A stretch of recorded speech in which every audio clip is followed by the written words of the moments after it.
Good morning, ladies and gentlemen. The Committee on General Government Operations, Appropriation, and Housing convenes this public hearing. Public hearing notices were given to the media on Wednesday, January 23rd. Second notice was on January 25th. And for the record, today is Wednesday, January 30th.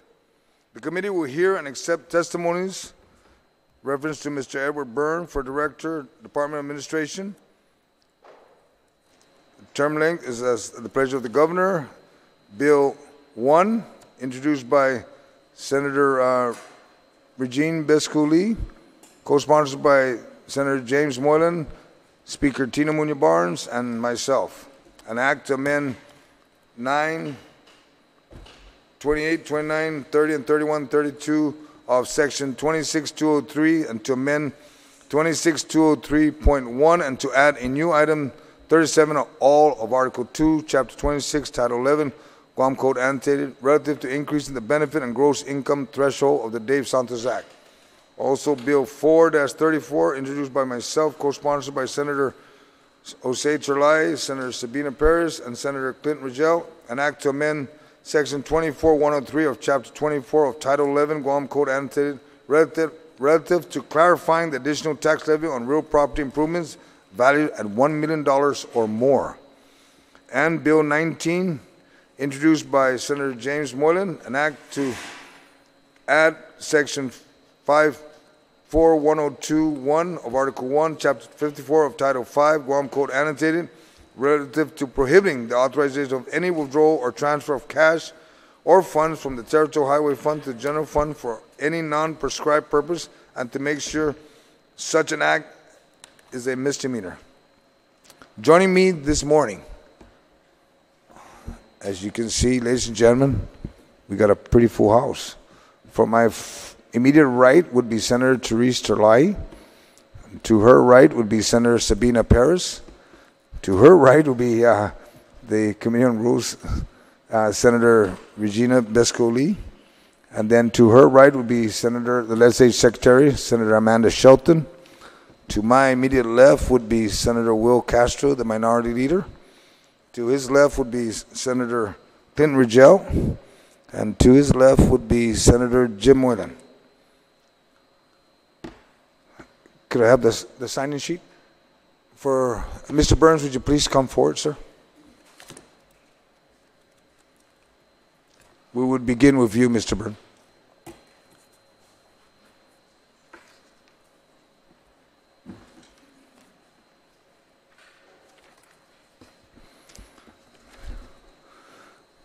Well, we're fortunate today. We have only Mr. Byrne testifying. So it shouldn't be long, Mr. Byrne. We have support from Armelin Luya. Lujan. The spelling, Lujan. Okay. And we have Mel Mendiola, Donna Byrne. I'm going to assume that's your wife, right, Mr. Burns? Yes. And we have Gil. Gosh, I'm not too sure how you pronounce your last name. It's Gil, are you here? You signed in? Your last name, sir? Galang? Okay. And then we have the Deputy Director, Edith Panglin, and others who signed in support. Mr. Burns, we'll start with you, and if you could introduce yourself and then tell us about yourself and how we should support you, or why we should support your nomination. All right, sir? Thank you. Thank you, Senator. Senators and Agustin senators, my name is Edward Byrne. I have been honored to have been renominated as Director of Department of Administration by Governor Leon Guerrero. With me today are my wife, Donna. I think my parents-in-law are on their way, and Donna's aunt, Sister Jean Ann Crisostomo. Also with me are several staff from the Department of Administration, and I'm glad to say that the accounting people arrived on time, right? I'm proud of the people who work in this department. They have to process accurately and timely hundreds of transactions each day, covering all the internal operations of GovGuam, as I shall describe later. Firstly, some of my background. I was born in London. My mother was in London throughout World War II, living through the Blitz and wartime conditions. My father, also born in London, however, was in the United States Forces, having been drafted into the Army of the United States. He was later commissioned into the Office of Strategic Services, the predecessor agency of the CIA. Discharged in 1946, he was in the US Army Reserve when I was born, so that made me a US citizen. Outside this hall is a work of art depicting the signing of the Organic Act. My fourth cousin on my mother's side was Philip Pearlman, Solicitor General of the United States at the time the Organic Act for Guam was signed. He's not in the picture, but I'm sure that he made a major contribution to its drafting and passage. Guam must have been my destiny.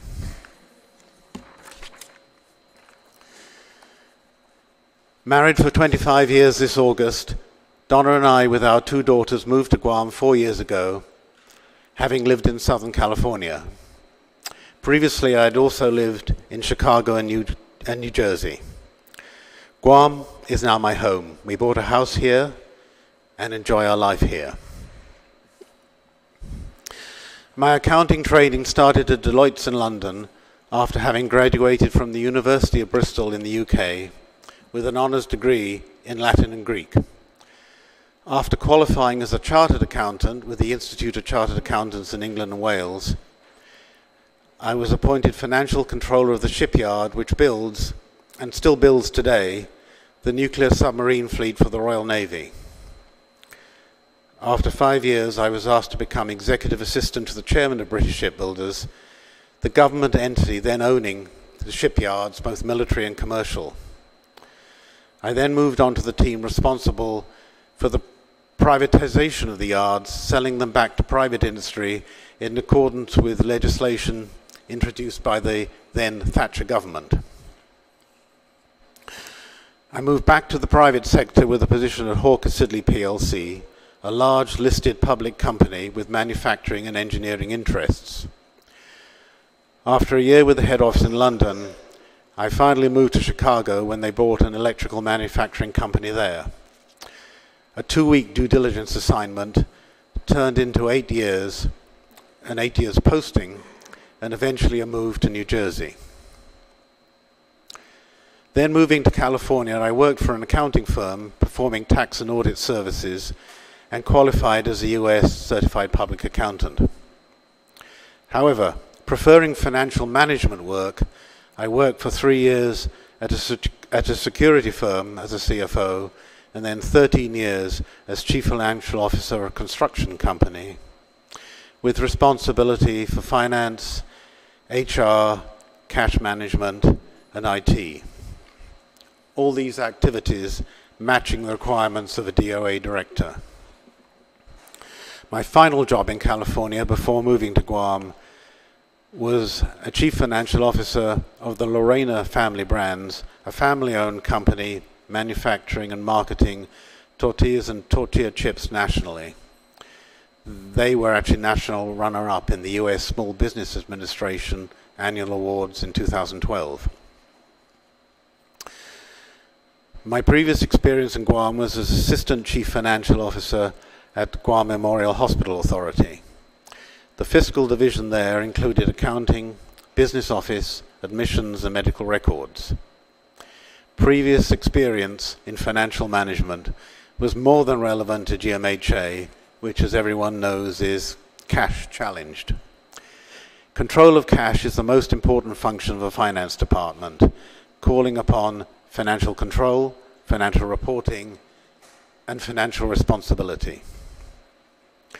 These same skills are central to the financial department at DOA. DOA is responsible for the internal working of the government.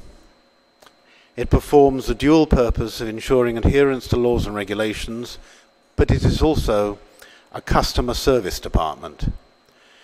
Our customers are those agencies which we support. Our efficiency and our achievement will produce value for money for the Guam taxpayers from all three divisions: accounting, human resources, and the GSA. Over the last year, we have achieved some improvements. I would like to highlight some of these.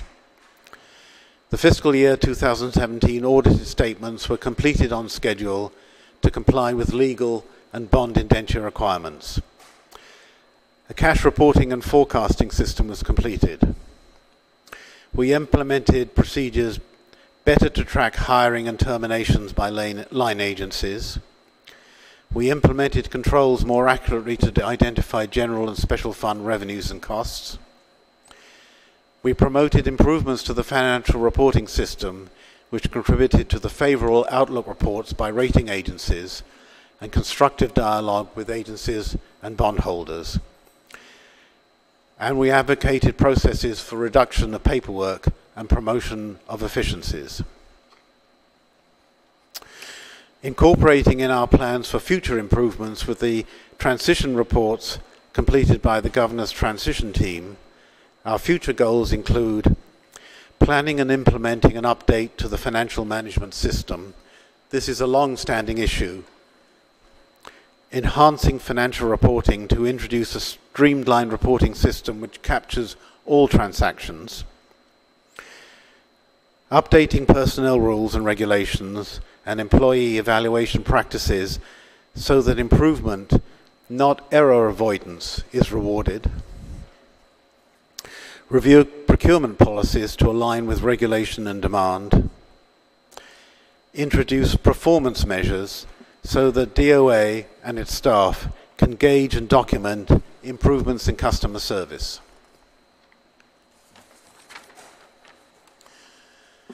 The government of Guam is a billion-dollar enterprise. It deserves, and the people of Guam deserve, a modern, efficient, and transparent system. We will work to achieve this. I am never satisfied with the comment, well, we've always done it this way. There may be, and there probably is, a better way. My other guiding principle is never to ask anyone to do what you cannot do yourself. You need to know if you have a workable answer. In closing, I would like to acknowledge the help and support which I receive every day from DOA staff. Please also recognize the good work they do there every day. I would also like to acknowledge my new deputy, Edith Pangilinan, sitting behind some of it. She has brought some fresh ideas to the department, and I enjoy working with her. Thank you, Senators, for your attention and interest. I would be happy to respond to any questions. Thank you, Mr. Burns. I will ask my colleagues first. I'll start with let me see, I'm trying to balance this, ladies and gentlemen. We'll start with Senator Amanda Shelton. Do you have any questions you want to present? And then we'll work to your left. Hafide, Mr. Byrne, thank you for coming today. A few weeks ago, you shared, I think, with the media about your priorities for your department. And I wanted to ask you if you could please expand on those. I believe you shared about giving the taxpayers value for their money, improving efficiency, and following the law. And if you could just expound maybe on the value for the money of the taxpayers. Thank you, Senator. It's very difficult to measure efficiencies in government. Basically, I guess the bottom line is how can we save money but produce the same level of service so that when people come to pay their, we're going to have people coming very shortly, I'm sure, I hope, to pay their property tax bills. We don't want to have long lines there and people getting agitated because they're waiting to pay a bill. I mean, that's an awful thing to have to do, to wait to pay a bill. It's bad enough having to pay the bill without actually waiting for it. So one of the things that I certainly want to introduce is some performance measures so that we can gauge how much we're improving, and that gives you a guide to what you should be improving. So that means, I mean, for instance, for those that are paying their bills, how many people per hour we can process. And then we will look at that, examine our processes, and the Treasurer Guam is sitting behind me, so I'm sure she's listening. We'll look at our process and make sure that we can improve those statistics. I don't think this has ever been done before in this department. It's certainly been done in other departments, but in this department it's important because we have very few ways of measuring the performance, and I think that's what you meant.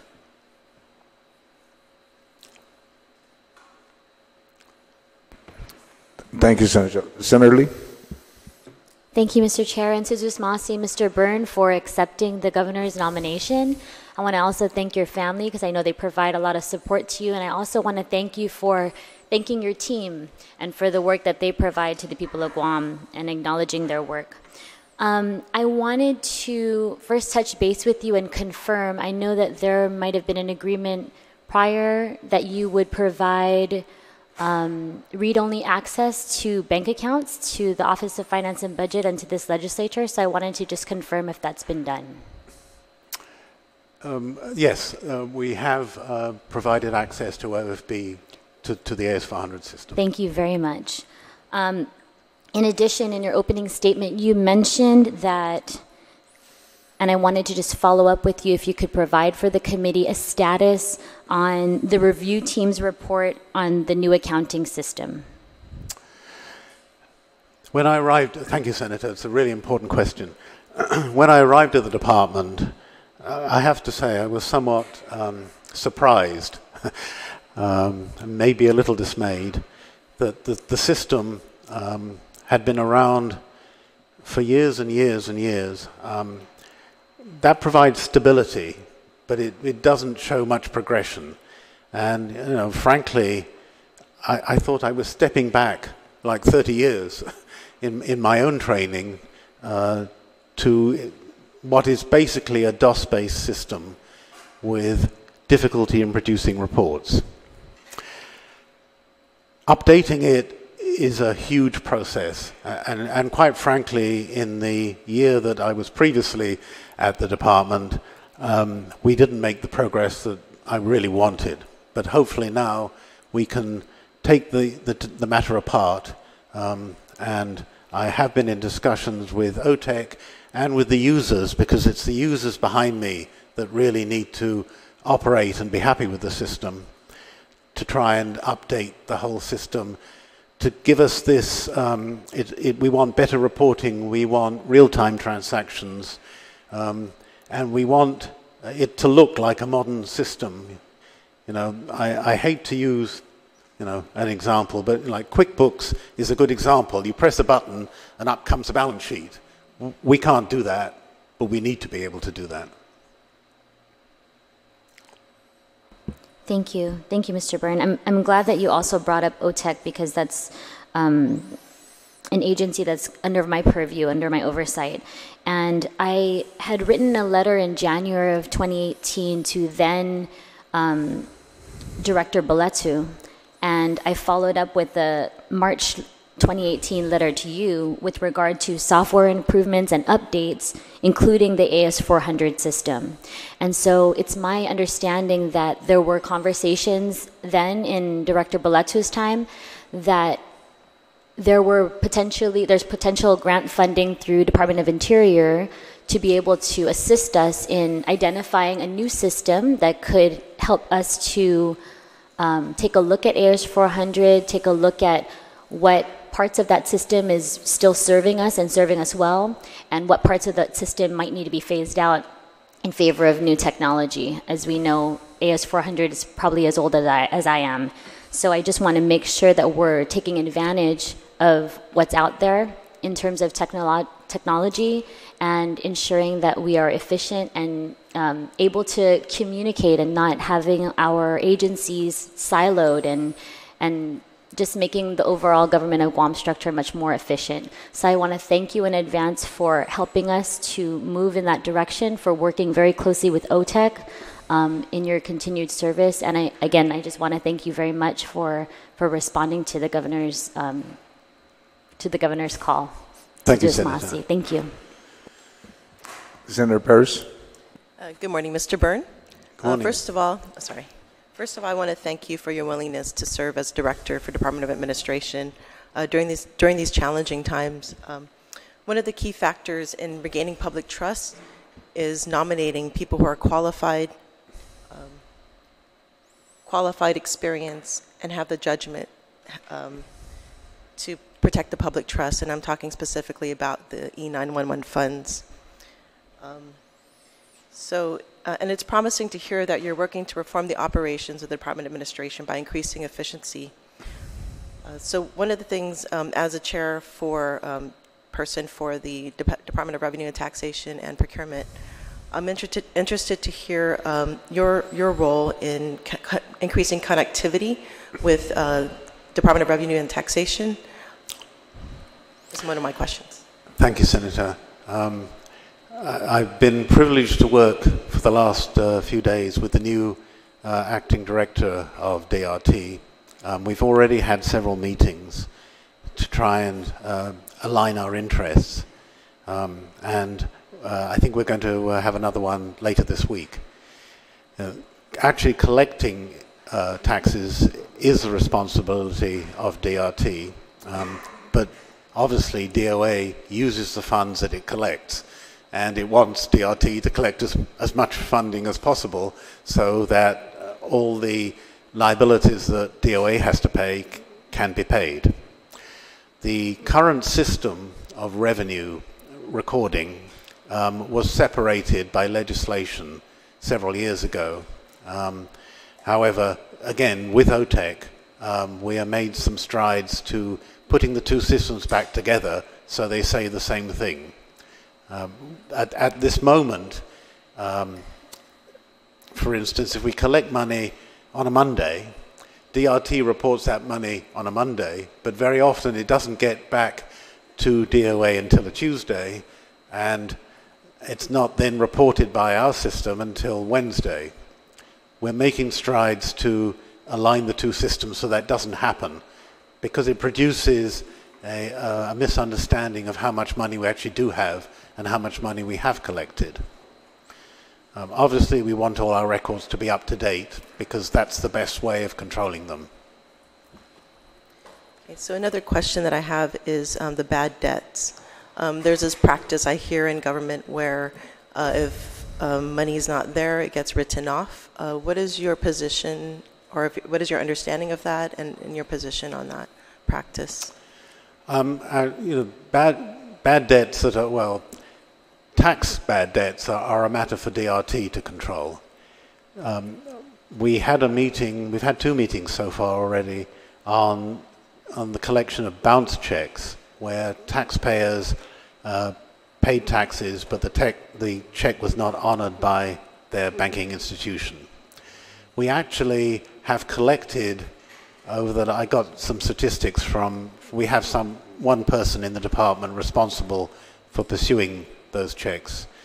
We collected like 95% of bad checks over the last 3 years. So we actually really don't write off too many bad debts, certainly at DOA. And you know, the question of collection at DRT is something I must leave to DRT.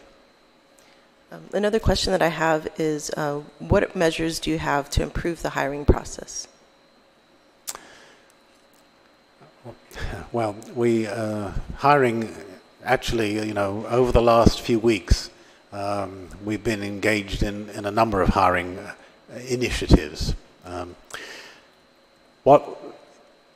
I guess if I was going to try and identify what causes delays in hiring is partly there's legislation, and you have a 10-day period where you have to stop and you have to allow people to appeal or otherwise contest a judgment.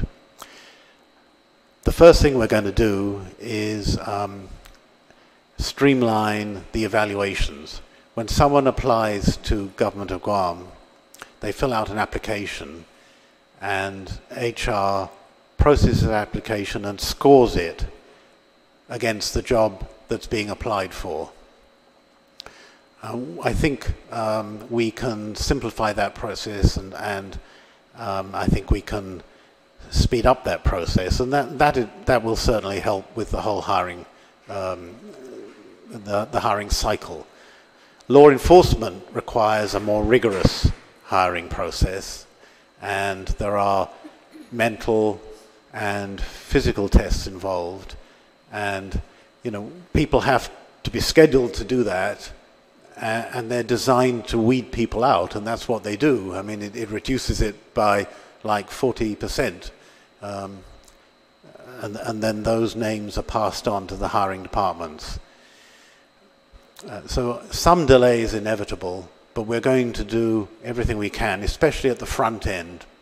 I would like to see online applications. I mean, the employment application is online, but you can't actually submit it online, and that's one of the things we're looking at. Great. Thank you.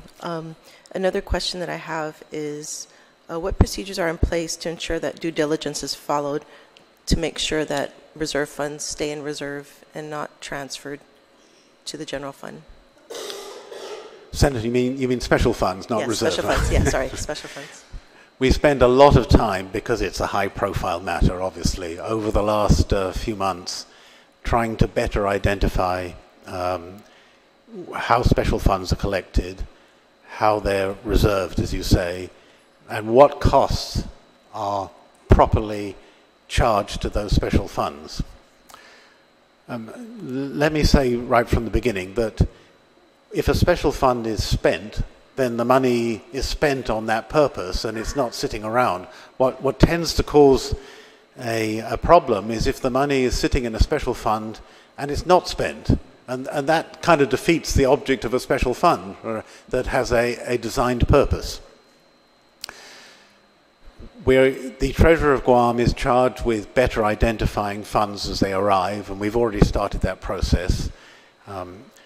Also, we have a project which we've funded. I think it's to the amount of about $26,000 it's going to cost to cut checks out of the funds rather than transferring the money into the general fund where it gets lost again and then a check gets cut out of the general fund.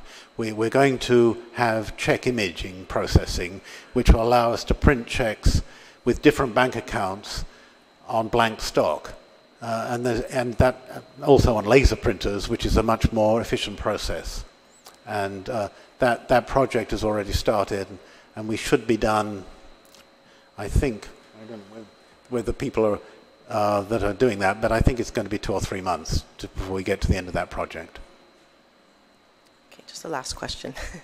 Regarding procurement, what do you see as your role in, I guess, compliance with the procurement law or reform even?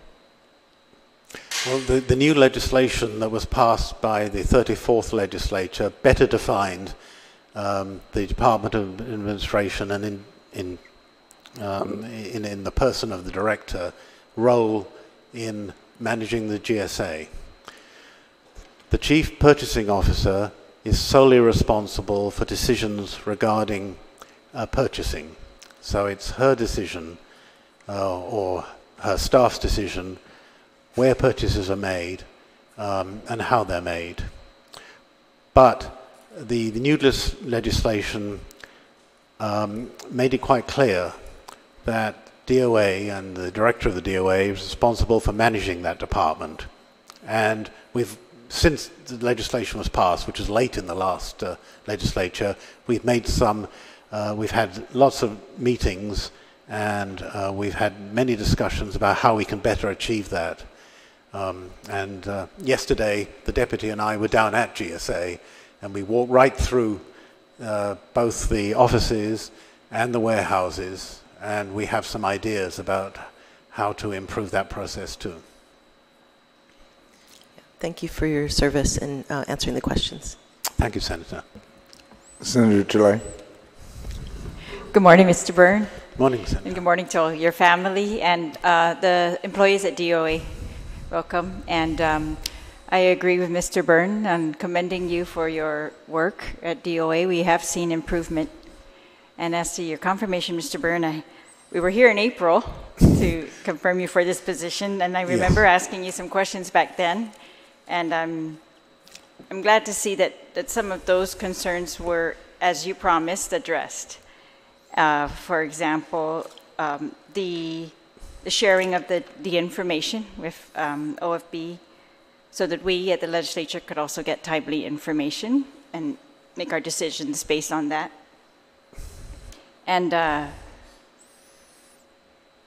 your plans for reviewing, as you outlined this morning, and some of the questions that you answered for Senator Perez, those were also my concerns. I was going to ask you what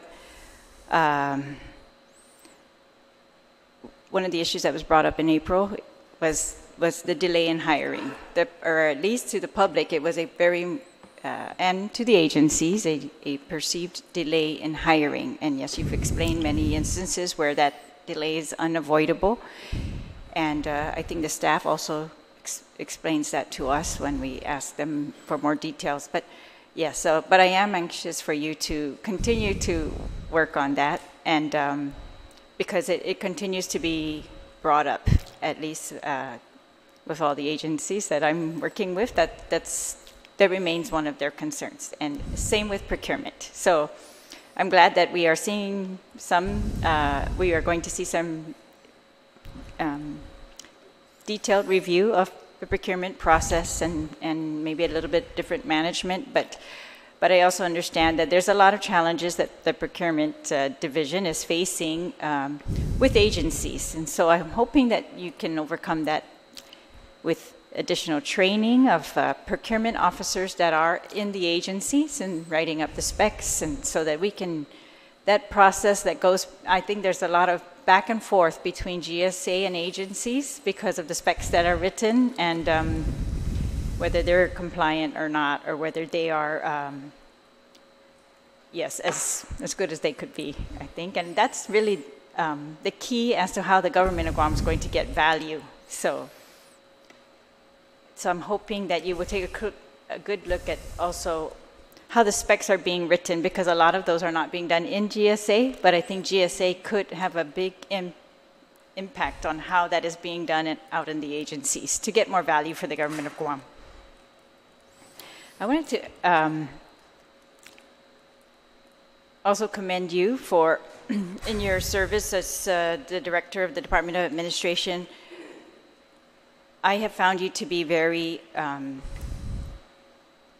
willing to answer any question, all our questions, and I very much appreciate that. And you've not been argumentative. You've just been very straightforward, which I very much appreciate, and it really allows us to get to really the crux of the matters without unnecessary delay. So I want to thank you for that. Thank you, Senator. You know, it's obviously important for me to know what concerns you, so you know that communication is important from both of us. Thank you. Specifically, there was an announcement in the media that that the governor would honor the policy that's been in law for many years, that they would set aside the tax refunds. Has that been done, or is that being done? Not at this moment. The governor made that commitment, yes. But if I may, the legislature has a part to play in that too. You know, the budget, the fiscal 19 budget, was a balanced budget.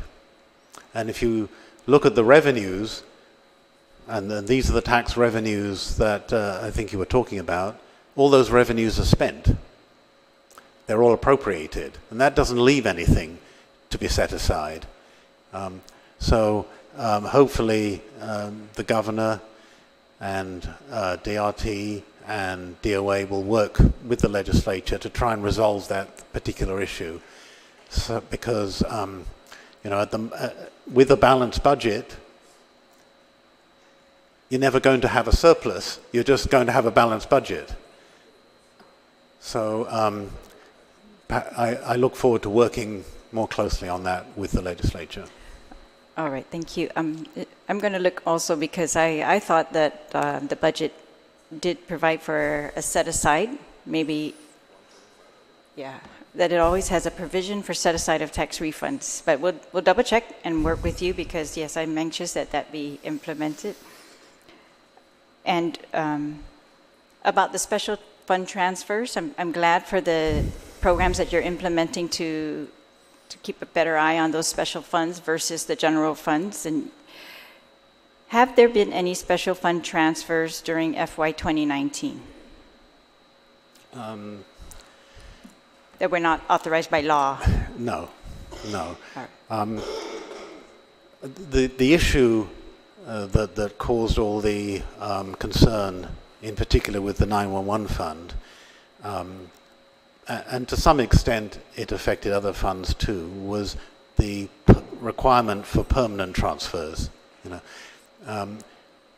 During the course of any period, the general fund is called upon to make every disbursement. Like in December, we were required to pay the Teton lease, which is 10.1 million. That's a big payment, and it's a big strain on the general fund. So from time to time, it's necessary to use some of the general fund funds, but replace them when the general fund is in the position to do so. And in fact, that's what we've been doing. That's what governments do, throughout the United States. So there have been no permanent transfers recorded, and the special funds are being made whole. And as you know, we've committed to repay the 3.9 million into the E911 fund. But as I said a few moments ago, the special funds money needs to be spent. It's no good holding money and having money sitting in the special fund, because that simply defeats its purpose.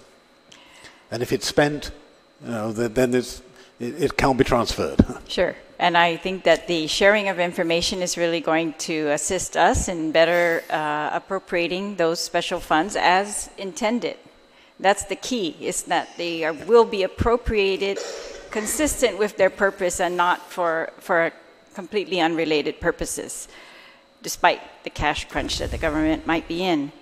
And this the repay of the E911 has, I think, sparked other agencies to request that their special funds also be repaid. Are there any other, when you said they're being made whole, are there? I've not received any such requests, because the 911 fund has special legislation. Right. So that's why we started there, and the PUC has authority over that. But certainly, I'd like to have a dialogue with any agency director that's responsible for a special fund program. It's better for me to understand what their priorities are and when they're going to spend the money, because that allows us to do better planning too. All right. Well, I know one example is a Chamorro Land Trust. It was a survey fund, and it was used for other purposes, and they really do need that for surveying of the properties. So they are going to ask that return. All right, but I thank you again for your willingness to serve and for your honesty and openness in answering the questions. Thank you, Senator. Thank you, Senator. I'd like to also recognize Senator Tello Titleguez, who joined us. And before I proceed to my left, I'll ask Senator Titleguez to ask her question. Thank you, Mr. Chair. Good morning, everyone. I apologize for being late. Had some family issues to attend to, but I'd like to say hello to all the DOA staff that's here this morning, and of course to your family. I've known your wife since we were children. We grew up together. So. Yes. But especially to you for deciding to serve again in this capacity at DOA. It's not an easy job. I've seen several directors come and go in the last 8 years, and I'm hoping your wife is there to comfort you at night so that you do get some sleep, because it's not an easy job at all. But I do appreciate you keeping your disposition, which has been very calm and cooperative, especially. So I know you can do the job. I've watched you in the last year, almost year, what you can do. So a couple of questions I have actually is, are you still going to be part of a fiscal team with this new administration that's made up of BBMR, DOA, Rev and Tax? Are you guys going to be having that fiscal team? Yes, Senator. And may I say, kind of re-emphasize what you said, I couldn't do this without the support of my wife and my family, and I appreciate more than I can say the support I get from them, because yes, when I go home, they have to put up with the brunt of the day too. Yeah, she's a strong woman too, I know. Yes. So that being said, there are going to be some physical notes on all legislation that's going to be, introduced. And it's very important that we have that connection with the administration, especially to the fiscal team.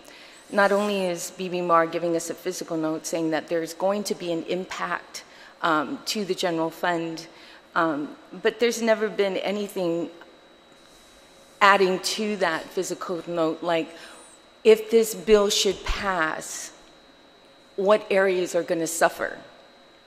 What is the administration going to do if this bill should pass and there's a depletion of $1.6 million to the general fund? Where are you guys going to cut? So this is a problem, and it's important that when you do the fiscal note, that you incorporate the areas where you intend to cut if this bill should pass.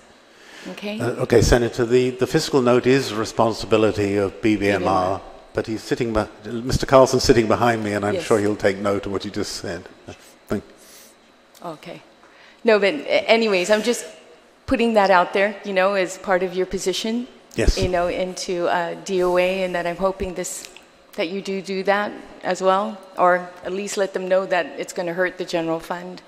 The other one is you did answer a question for me as well, and I appreciate that, the letter that I sent to you, but it's a little bit unclear for me, so I appreciate after this we can sit down and talk about this one particular special fund. Yes.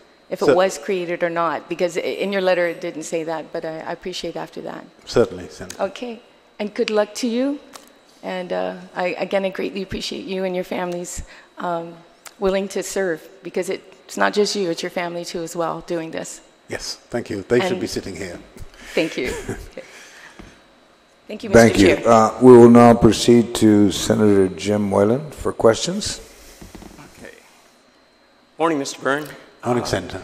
We've had prior communications when I was in the private enterprise, and I found it to be you very professional and also, more importantly, enjoyable. So I appreciate our communications there, and I think that's why, from my personal experience, I appreciate you taking the challenge to continue to be our director at DOA. Earlier, you mentioned wanting to address some customer service issues, and which is in line with a bill that I recently introduced, 1135. It's creating a customer service policy addressing probably some of your concerns too, how fast we can answer the phones and reducing some long lines too. Just improving the overall efficiency in the department, and I'm glad to hear that's one of your goals and objectives, so thank you for that.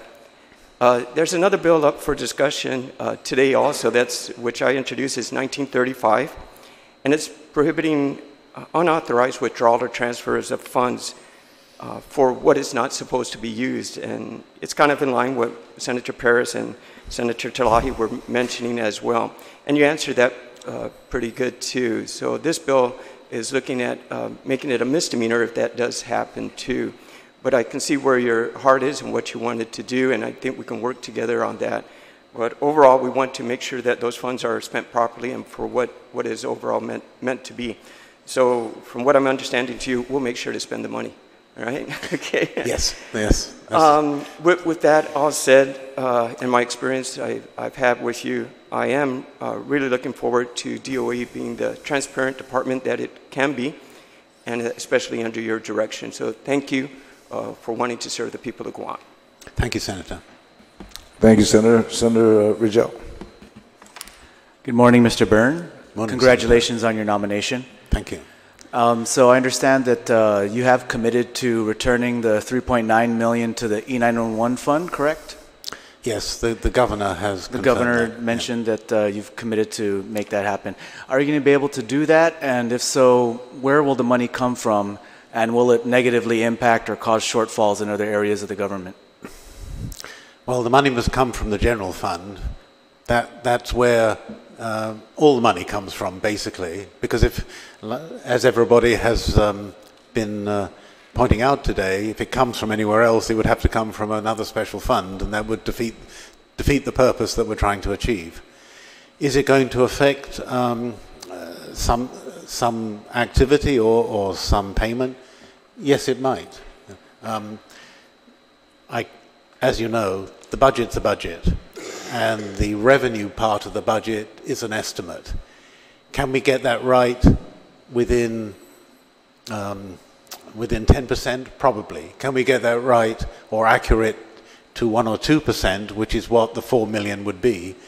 Probably not. So we're going to have to, as we do every day, juggle with the funds to find that money. But we've made that commitment, and so that's what we'll do. We're going to be juggling with funds so long as there's a deficit in the general fund. As soon as we get to the point where there's a surplus in the general fund and then we have money sitting in the bank, that's an entirely different proposition, and entirely different decisions can be taken. But so long as there's a deficit, and that deficit has been reducing, but it hasn't been eliminated, we're going to be juggling with funds. Okay. Also, the Flame Fund. Are there any plans to restore money that was taken from the Flame Fund? We haven't looked at the Flame Fund. That's not covered by legislation. That's only covered by intent. And again, there is money sitting in there which the fire department could spend. I know that they would probably complain that the procurement process is slow, but the sooner they start, the sooner they'll get to the end of the process. And another question, Kathy Kakigi, I understand she's no longer with DOA. Who's replaced her? We haven't got anybody yet replacing her. We reviewed the position. We upgraded, if you like, the position, not the people, but we upgraded the position from financial manager to CFO. You know, as I said in my testimony, the government is $1 billion business. It seems strange to me when I arrived at DOA that some autonomous agencies, which have a fraction of the activities, have CFOs, but DOA didn't. So we've upgraded it to the position to CFO. I think that position still requires authorization by the governor, and as soon as the governor has signed off on it, and I think he got caught somewhere in the transition, because we tried to do this in December. As soon as it's been signed off by the governor, we'll open up that position for competition. All right. Thank you very much, Mr. Byrne, for answering the questions and for your willingness to serve. Thank you. Thank you, Senator. Senator Castro. Thank you, Mr. Chairman. Mr. Chairman, I don't have a question more than I have a statement. My previous support for Mr. Byrne is clear and a matter of public record. As Senator Talahi stated, Mr. Byrne appeared before the Guam legislature on April 12th for his prior confirmation hearing. What I would like to do, Mr. Chairman, however, is state for the record my appreciation of the administration's retention, if you will, of Mr. Byrne. It speaks very highly, not just to his credentials, but his ability to work in a nonpartisan but professional manner. So thank you again. I would like also to establish, for the benefit of the listening audience, the public at large, Mr. Byrne's credentials, his CPA, CGMA, FCA, in addition to his public and private sector experiences. All that evidences a professional who's fully capable, and I would even venture to say trusted, to lead such an important agency. Mr. Byrne, thank you for accepting the nomination. I admire your work, and I admire the team that you surround yourself with. I see a bunch of hardworking, very well-trained professionals in the audience. Thank you again, Mr. Artero, Mrs. Lohan, and there's some others, Mr. Schnepp. I'm sure I'm going to miss a few, but thank you. Mr. Chairman, Mr. Byrne, you have my support. Thank you again. Thank you very much, Senator. Thank you, Senators, for your questions of Mr. Burns. Mr. Burns, we met a couple of days ago, and a lot of the senators are concerned about the special funds, and you're going to give us a report. And quite fortunate, most of my colleagues here are members of the committee that's going to be meeting with you. And I think as everybody's been asking about how DOA is run, I think we'll be meeting with you soon so we can get a full rundown of how you're able to manage what you do with the number of folks that you have, which is very little, and how you're able to account for all the billion-dollar industry of the Gov Guam, and you have antiquated equipment. I think we're going to be working very close to that, and unless there's anybody else that has any that would like to testify on his behalf or against Mr. Burns, this will conclude the hearing on Mr. Burns, and the committee will continue to receive testimony for the next few days. I want to wrap this nomination packet up, Mr. Burns, and I look forward to you serving as the director. Thank you, Senator and Senators, for your help and support. All right, and then please address your written testimony to the Committee on Government Operation, Appropriation, and Housing, and submit it via email, Senator Joe S. Agustin at gmail.com. My office is located on Rand Care Building, second floor, Suite 3, 761 South Marine Corps Drive, Tamuning, Guam. We will now proceed to Bill number 1. Thank you, Mr. Byrne. Bill number 1-35. And the folks that have signed up would be Mel Mendiola and Mr. Setfree Linsangan. Sir, gentlemen, please proceed up. And Jane Flores, you're here. Will you be testifying, or you want? Okay, we have all the colleagues have received that, and I noticed you put 10 days, Jane. We're gonna reduce that to less. If you can get it to us sooner, it'd be better. Okay.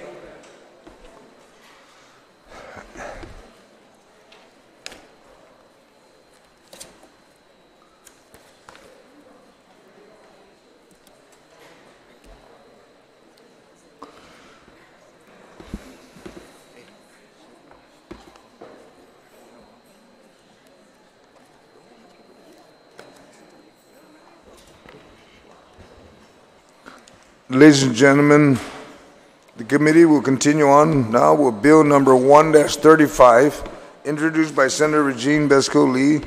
It's co-sponsored by Senator Moylan, Speaker Tina Munoz-Barnes, and myself. An act to amend items 9, 28, 29, 30, 31, and 32 of Section 26203K to amend 26203.1 and to add a new item 37, all of the Article 2, Chapter 26, Title 11, Guam Code annotated, relative to increasing the benefit and gross income threshold of the Dave Santos Act.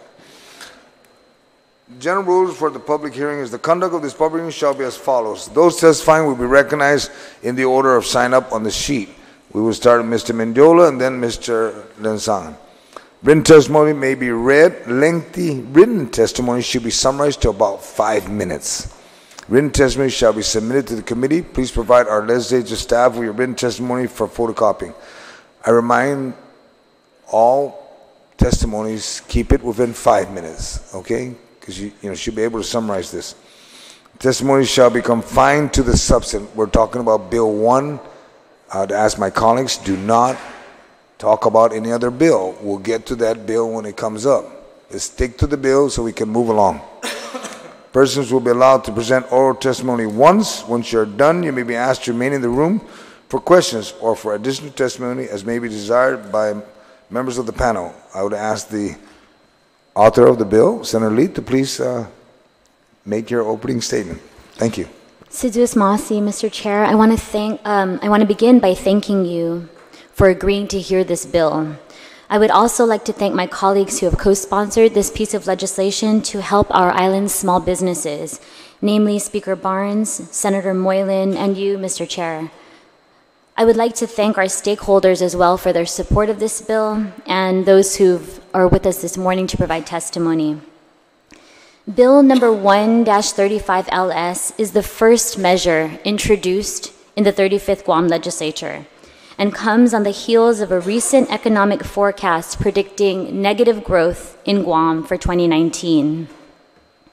The bill aims to amend the Dave Santos Act by raising the amount exempted from the business privilege tax, BPT, to the first $50,000 in gross income, as well as increasing the number of small businesses eligible to participate in the program to businesses whose aggregate income does not exceed $250,000. Small businesses are at the core of our island's economy. They are also instrumental in promoting our island's culture and heritage. Bill number 1-35 LS creates a favorable environment for these small businesses to prosper and in turn boosts our island's economy. It sends a clear message to the men and women who keep this economy afloat that we are on their side. Mr. Chair, it's important to note for the record that Bill number 1-35 LS must be analyzed in the light of prior legislative action. During the drafting process, we acknowledge that elements of the bill may run contrary to existing bond covenants, specifically those provisions which prohibit us from increasing certain BPT exemptions for struggling small businesses or industries on the rise. Think about that for a minute. Guam's BPT bonds passed nearly 7 years ago, paid tax refunds then, but now impedes our ability to cut taxes and make our economy strong again. That could not have been the intent of our predecessors. It's bad economic policy and it makes no sense. For this reason, I want to sincerely thank the Leangoro Tenorio administration and GITA's current leadership for their willingness to help us with clarifying the bill's language in the days and weeks ahead. Hopefully, working together, we can be true to our people and to our bondholders. Thank you very much, Mr. Chair. I look forward to the feedback from our community and our stakeholders. Suduas Masi. Thank you. We will begin with Ms. Mel. Thank you. Button? Okay, great. All right. So, you know, I was sitting over there, and I am in favor of confirming Mr. Byrne. He is part of the fiscal discipline team, of which I'm also a member. And it's made up of, I was looking at our chat group, it's made up of 5 females and 4 males. So it appears that even the fiscal is Famalawan. I thank you for giving me the opportunity to testify on this bill. Hafaday Chairman San Agustin and distinguished members of the Committee on General Government Operations, Appropriations, and Housing. Again, my name is Melanie Mendiola. Everybody calls me Mel, and I'm the acting CEO, administrator of the Guam Economic Development Authority, GITA. Thank you for the opportunity to provide testimony again relative to increasing the benefit and gross income threshold of the Dave Santos Act. GITA is in favor of fiscal policies that aim to increase small business incentives toward growth and economic prosperity for the people of Guam. Although Bill 1-35 increases the benefit and gross income threshold of the Dave Santos Act, which will certainly incentivize small business growth, GITA also has an obligation to inform this committee that such upward adjustment of the Dave Santos Act threshold without clarifying language could be interpreted as expressly violating the business privilege tax bond indenture, which states the following. As long as any bonds remain outstanding, the government shall not reduce the rate of levy and collection of the pledged business privilege tax below 3%, nor shall the government reduce the services, products, or activities to which the pledged business privilege tax applies. Nor shall the government upwardly adjust any exception or exclusion or otherwise impair the pledged business privilege tax. The breach of this covenant can lead to an event of default which would have broad financial implications on the government. While GITA has such an obligation to inform the committee, it does want to work with the committee and for the office of Senator Bisco Lee to ensure that the intent of this policy, of which Gita is in favor, to move forward in order to provide incentives to our small business owners to continue to grow and contribute positively to our economy. We are currently in discussion with our partners to be able to perfect the implementation of this legislation's intent without negatively impacting our existing bond covenants. I look forward to working in collaboration with this committee and the author of Bill 135 toward finding a solution that both protects the government from any violation of existing bond indentures, but also aims to fulfill the intent of this proposed legislation. Once again, Sidus Masi for the opportunity to provide testimony on Bill 1-35. If you have any questions, I'm open to them now. Thank you, Bill. Sir, Mr. Linsan. Thank you, Mr. Chairman. Beloved and respected senators of the island of Guam, good morning to all of you and to all the concerned people that are here today. First of all, I would like to thank Senator Lee and all the co-sponsors of this bill for helping and introducing this bill. This bill for sure will help the majority of the small business owners in Guam. And by the way, my name is Mr. Sedfrey M. Linsangan, and I'm a service-disabled veteran-owned small business. I emphasize veteran because this could encourage some veterans to pursue the entrepreneurial spirit or to be involved in business. And that's correct. The forecast for these 2 years is not so good, but not only in Guam, but also in the U.S. mainland. They said that there could be a recession in 2 years. And with these savings that will be given to the small business owner, these savings will return back to the government of Guam, because they will be even it's not so big, it still would help small business owners. Imagine up to $250,000 of free GRT. That's a big savings. And because it's high time that this bill will be passed, because we should not be taking care only of providing QC to big business, but also to the small business owners in Guam. Sometimes their notion that, hey, you have to provide this QC because the money will be here and it will stimulate the economy. Well, small business owners need the savings too to stimulate the economy. That's why I urge and request all the senators to pass this bill. Thank you very much. Thank you, sir. I'd like to also recognize Senator Piru Terlai, Jose Terlai, who's joined us. He actually joined us when Mr. Burns was speaking earlier. Does any of the senators have any questions? Senator Tidy. Thank you, Mr. Chair. Good morning, Melody. How are you? Good morning. Thank you for being here to testify. Have you had an opportunity to read the fiscal note on this bill? Yes. And did you notice that there's something you mentioned, as long as it does not, interfere with bond covenants, so can you elaborate what would interfere with bond covenant? Certainly. So our current bond, so our bonds are governed by an indenture. An indenture is similar to a contract. So let's say you're purchasing a home. This is the promissory note that you sign with the bank. So we sign a promissory note with our bondholders. It's called a bond indenture. In our bond indenture, so in the note, it says these are the following things that you must comply with. These are the following things that we'd like to that will keep you in compliance with your bond indenture. Okay, so similar again. I draw the parallel to owning a home.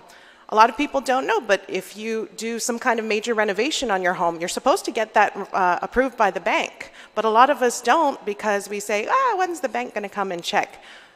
With bond indentures, because we're dealing with individuals who are investing the money of many, many, many people, they have a fiduciary responsibility to look into anything that is questionable, anything that might draw a red flag. So if in the bond covenant, now remember, the bond covenant says, we pledge, this is the repayment that we've pledged.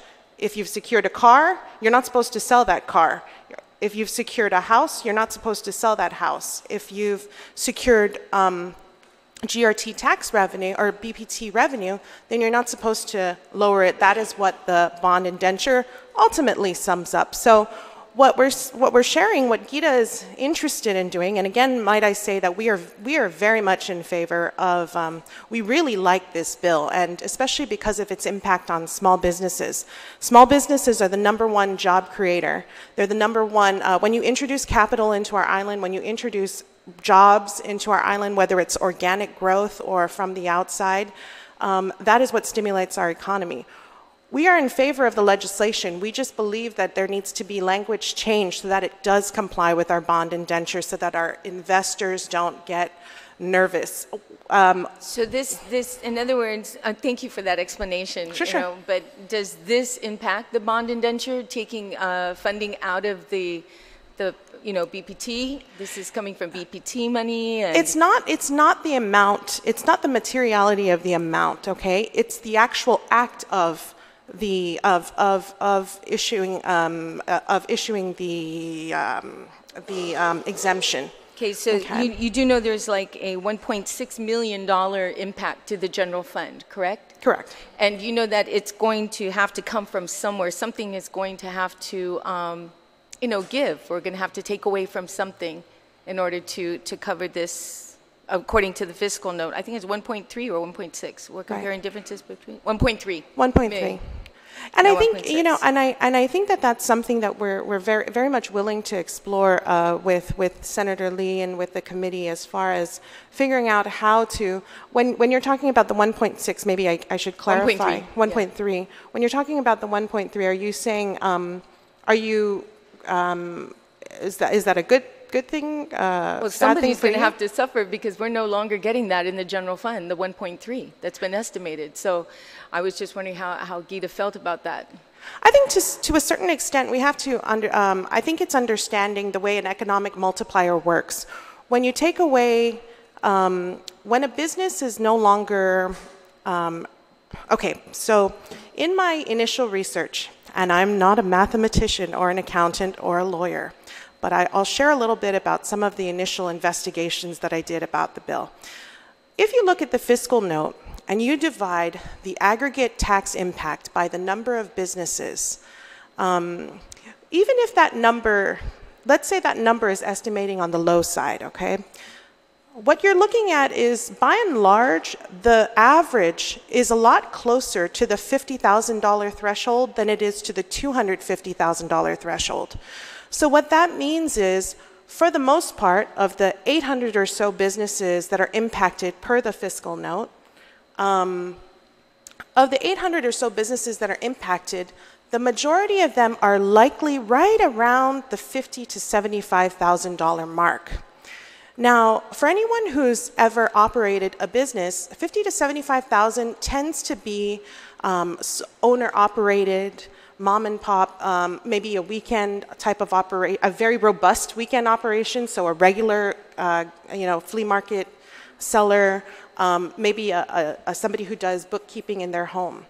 The intent of this bill, I believe, was to stimulate growth in job creation and workforce development. And when you do that, there's increased. So if this CPA, who currently does bookkeeping in their home and is under the $50,000 threshold, or right at the $50,000 or $60,000 threshold, then we're taking out a little bit of money from, or we're currently taking out some money from his pocket, right? But if, because of the $250,000 exemption, he's now motivated to hire an additional individual, that additional individual goes from being unemployed to being employed, then they're going out and they're spending their money, and the businesses associated with that individual are then paying GRTs, and the overall impact could potentially be, and I say could because, again, like I said, this was just kind of my initial investigation and thoughts about the economic multiplier process, could be a very positive impact. That's how I see it. Okay. You want to get the folks, we'd like to get our small business owners from hovering around, you know, I think many of us know these small business owners. These are the 50 to 75,000 who say, I don't want the stress, I don't want to do that, but then all of a sudden, maybe they would be willing to take on an additional employee or two, which I think overall makes our island a better place. That was our initial, those were our initial thoughts on that. Okay, so considering your testimony here today in supporting this initiative, then I can assume that you're going to be following through in the event this bill should pass, that you can actually take a view. Well, actually, if it does pass, you'll be able to monitor this to see if it really does bring growth and add more jobs and more businesses opening up because of this. So I hope you continue to monitor this. So. You're here to testify on this. So I think so. I think it's monitored via the current employment level, of course, the collection of GRTs, the averages of businesses. Like I said, if the average bumps up of businesses kind of in that range of closer to 250,000 versus closer to 50,000, I think that would be. I think there's a lot of agencies, including GITA, that are very willing to support this. Okay. Thank you so much. Mm-hmm. Thank you, Senator. Thank you. I'd just like to make a note that before we go on any further questions, just the statement that you made, Ms. Minjola, be working with the committee and Senator Lee. I look forward to that if there's any amendments to the bill, it may start out with a roundtable, Senator Lee. We'll get with all the folks so we don't just keep on having public hearings because the public is still being invited. And then we can flesh out exactly and try to educate the people of Guam, the economic multiplier. Yes. Because some folks don't realize that if there's no provision to make sure that they're investing in hiring people or their business, then they shouldn't get the break. We shouldn't do another Trump Job Act on Guam. Does any other senator have any questions they wanted to bring up? Senator Parrish, you have something? Ma'am? Also, before you start, I see the Deputy Director and the Deputy Director of Revenue Tax. Did you want to step up and make any comments to this bill, or you're just taking notes pretty much until the timing is right? Okay. All right. Yeah, if you can please come up then, because after Senator Parrish, I know that Senator Teresa Lai would like to ask you a question. All right. So we'll proceed with Senator Shelton. Did you have a question? If not, Senator Parrish will. Senator Parrish, please. Yes, I appreciate the need to support small businesses. My concern is the impact to the finances of the government at this time. So I guess the question is I can ask questions to both Acting Director Shimizu. So the loss of $1.6 million, how would that impact you see? Do you see any impacts to that in running Department of Revenue and Taxation, potentially? Okay, sorry. Hello? With regards to any adjustment to something that would impact our collections, of course, we're concerned from the, and Director Byrne actually did allude to the fact that DOA is what DOA's role is and what DRT's role is. Our role is collection. Obviously, what we're working on right now is to work to stabilize our collections, to make sure that we're getting steady flow, to make sure that we're actually collecting on things that are outstanding. Those are our focus. Obviously, there is always going to be some concern if there is some measure that's in place that may impact our collections. But I think that, Administrator Melanie Mendiola, she did mention that we do have a fiscal team. And what I do appreciate about our fiscal team is we do have a WhatsApp chat. We actually communicate. We're going to be meeting this week. And I think that, there has to be some level of, and with regards to our team, there has to be some level of interaction and discussion in terms of, okay, if we support this, then where can we somehow work to try to capture it somewhere else? And those are discussions that, we've not yet had, but those are things that we're definitely going to be working on. Okay, thank you. To Ms. Mendiola, my question is, how do you make the determination that a loss of revenue will not affect the bond covenants? Well, again, it's not a question of the amount, it's a question of the materiality of it, okay? So if the Dave Santos Act was in existence at the time of the bond covenants and the bond covenants said no more, then that means no more, right? It means not even $1, not even 50 to 51,000, not even 50 to 50,500. And so what we're interested in doing is the language. There's language that says, the government shall not reduce the rate of the levy collection of the pledged business privilege tax below 3%. Okay, so one of the items worth discussing is, could we potentially, with the current BPT at 5, could we reduce it to 3 for businesses under 250? Some of the calculations could be, could we reduce the percentage to 3 for businesses under 300,000 or 300? So there's a compromise that can be met that has the impact and that follows the intent of Senator Lee when she was writing this bill. I think, but it's just a matter of, I think what we have to do is present to our bond counsel. This is what we're thinking, and figure out a way to maneuver it. Maybe it won't be called the Dave Santos Act. Maybe it'll be, or amending Dave Santos. Maybe it'll be called the Ricky Hernandez Act or something. Who is my deputy director and gives me tremendous advice about how laws work. I just have also a suggestion. So, if we're thinking about promoting small businesses, what about the idea, maybe this is for Senator Lee, the idea of creating a revolving fund for small businesses? So it's more directed to business creation. And so instead of, the idea is that, there's a question as to where this money is going to go, right? If, is it going to multiply in our economy? I mean, that's the ideal. But there's also opportunities for business owners to utilize it in other ways that may not necessarily multiply in our economy. For instance, taking trips and spending it elsewhere, and we lose that money in the economy. So I would like to see whatever money that is put aside, that it actually is directed to stay within Guam. So potentially a revolving fund for small businesses. If it doesn't affect the covenants, of course, that's the primary thing. I think that's a tremendous idea, and I think that's certainly worth exploring. GITA currently offers a number of we have an agricultural development fund, which is a revolving loan fund for farmers, and we also have small business loan funds available to individuals who aren't able to get traditional financing through the bank. But if you're thinking about a grant fund, I think that would be really pretty great. And just another thing, if I can add, the increase of 250,000 threshold.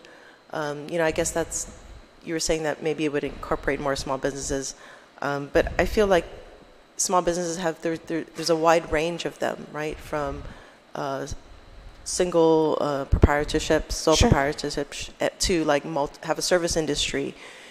So it's, to me, that blanket threshold could be questioned too, because we want to be able to define how we want to stimulate our economy, our small business economy, and if we can define it in a better way than just have a blanket threshold, I think that would be be more helpful in stimulating small business activity.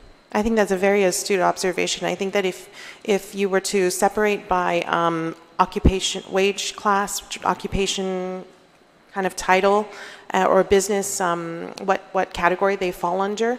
You could potentially pick and choose businesses that stimulate jobs, capital improvements, capital expenditures, improvements on our island. Most certainly, that could be looked at.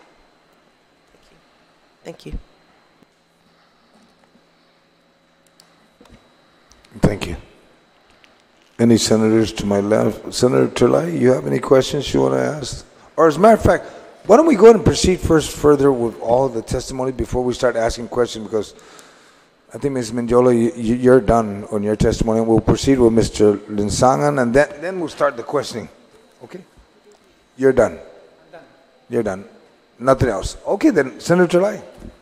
I just want to kind of reiterate the letter that was sent out. Is Tina Garcia here? No, Senator. She's at the office. Yeah, because I believe this lady is a little bit more knowledgeable in the areas of what we're discussing here today. And I'm just a little bit concerned that, you know, the BPT indentures provide that as long as any bond remains outstanding to the government shall not be reduced at any rate or levy at any rate. So I'm just a little bit concerned about that. The thing is, what we need to do is sit down and kind of go over this, and we need to find out the positivity of going through this and the negativity that goes along with this, because I'm just a little bit concerned that we might be in violation of the rules that we set out initially regarding this type of matter. So that's all, Mr. Speaker. It's not a question, but just a little concern. I'm just a little concerned on the letter that was sent out by Tina, because I know that she is pretty much knowledgeable in this area, and maybe we need to confer with her and to make sure that the government is not in violation of the rule that we set up initially. Thank you, Mr. Speaker. Thank you, sir. My colleagues and for the listening audience, Gita provided a letter of testimony from Ms. Mendiola, and also Ms. Tina provided, and they're consistently both the same, no lower than 3%. Senator Moylan, do you have anything? May I make a correction, please, Yes, sir?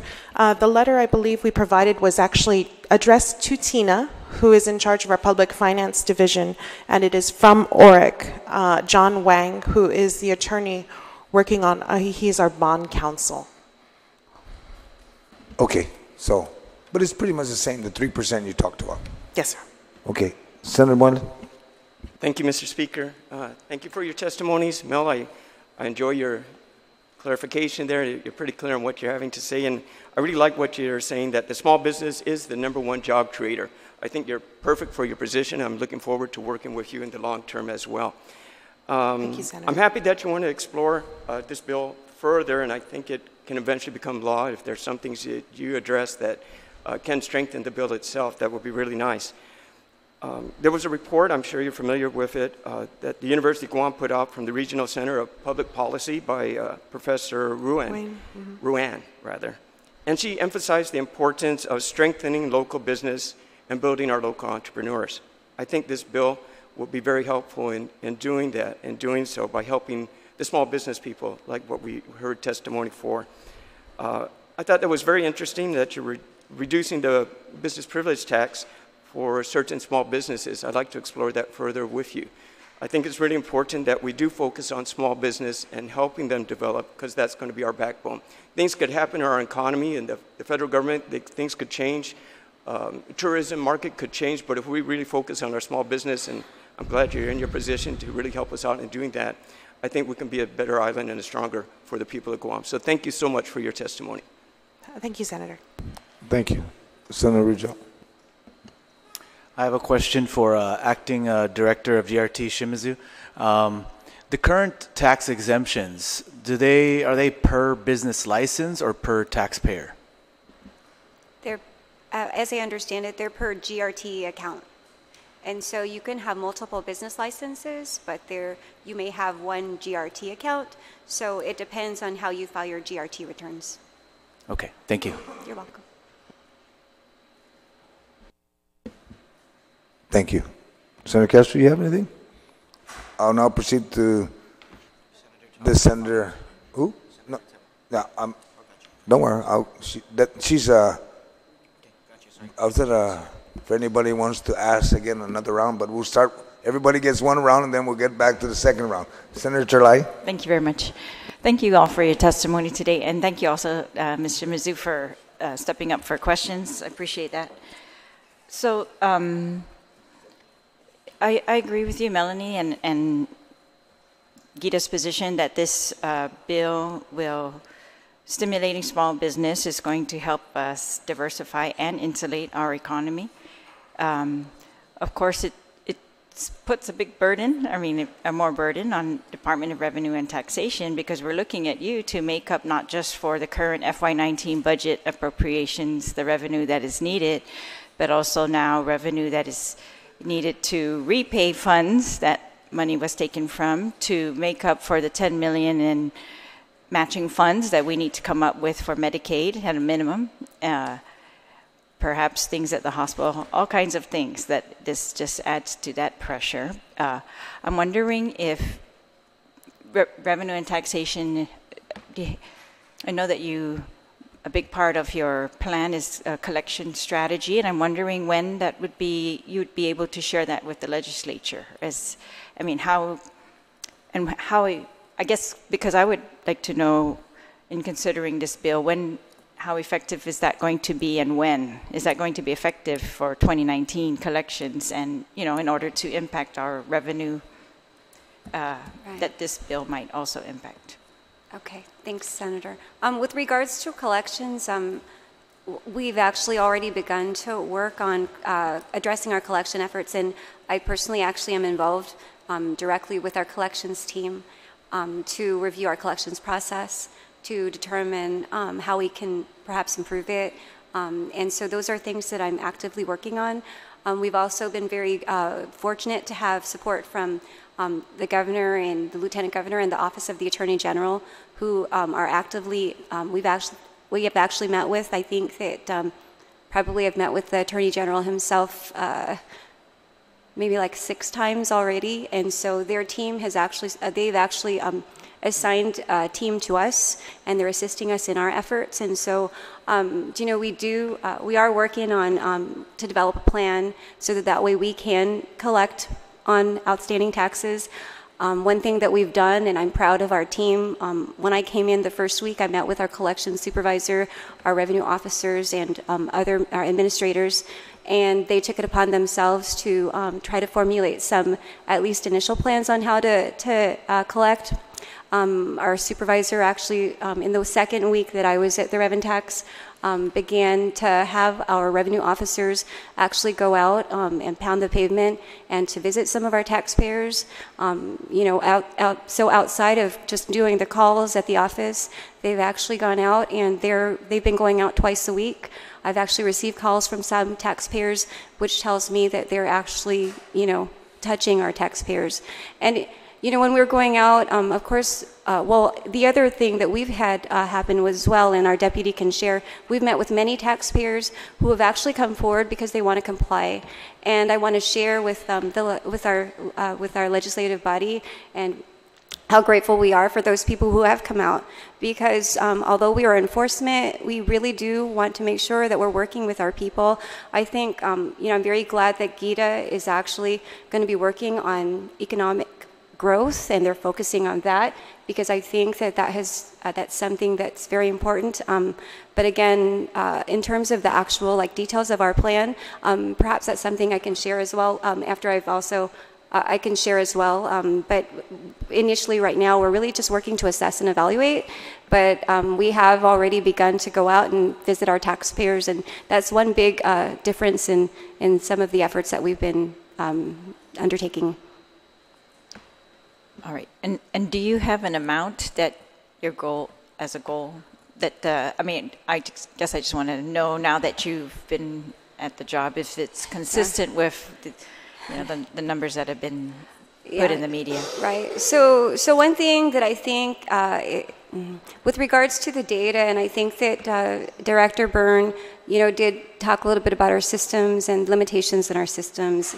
And one thing that we're finding as well with regards to our systems, and like Director Burns mentioned, we do have a little bit of a disconnect in our systems. So when Treasurer of Guam receives payments, although we do on the Department of Revenue and Taxation side see the money, we'll see, like, for example, if a payment received for corporate income tax, we see that it's in... Excuse me, I'm sorry.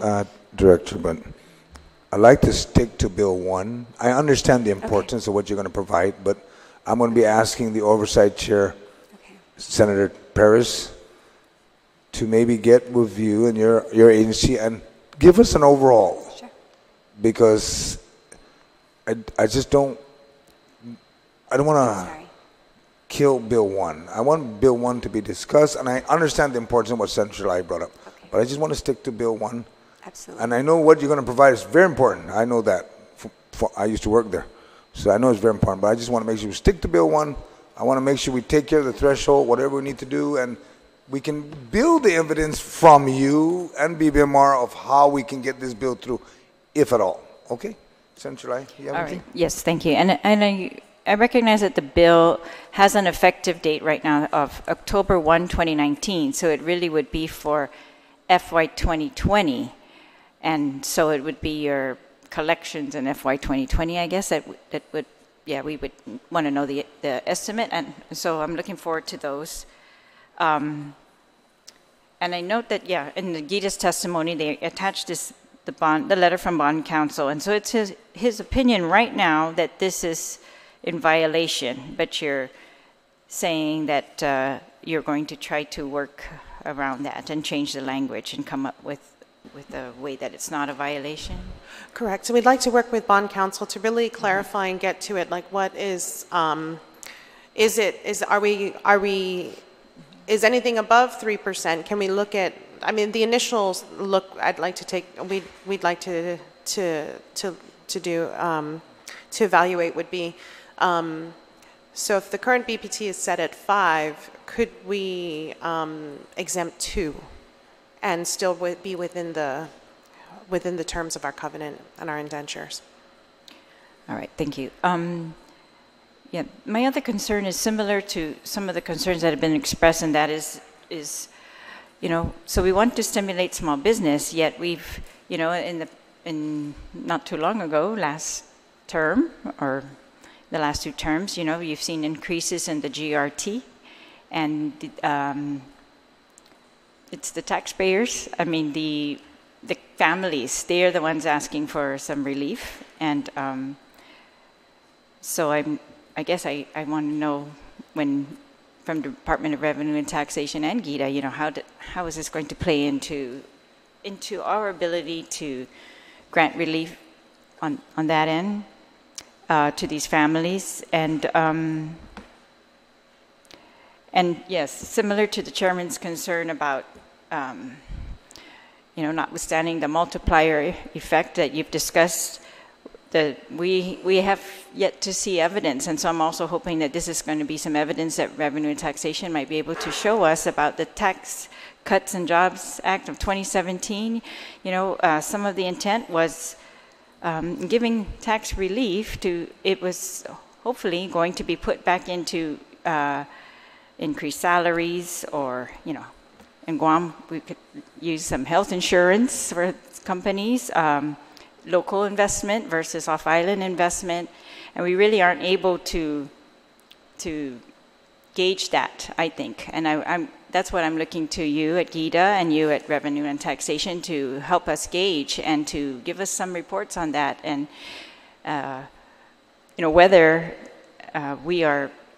I guess we just need so much information at this point. We need to know, are we meeting our budget, our revenue projections, and able to meet the expenditure level that we have set? Are we seeing benefits from that tax cuts, or is it the reverse, right? Have they impacted us even more than what was predicted? I guess that's what I think we really need to know, and so those are, yeah. So the theories, right, of course, are there. But I want to know if we have something concrete that we can rely on when we do this, because, again, we're going on a theory. But, and I guess I would just also ask both of you to take a look at the fiscal note. And so it's predicting a $1.3 million impact. And according to this fiscal note,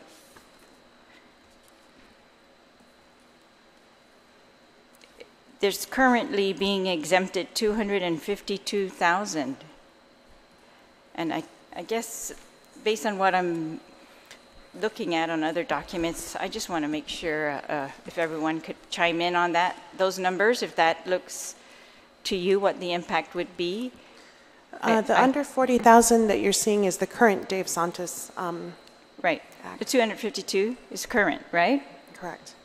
And so under 250 is 1.6, and so the 1.3 impact is 1.6 minus 250. Right. So I guess I'm asking revenue and taxation. If this 252 looks correct to you, it seems very low to me, and that's what was used to come up with the 1.3 fiscal impact prediction. So I guess I'm asking to just, if you could also chime in on the prediction of the impact, please. That's what I think we would need.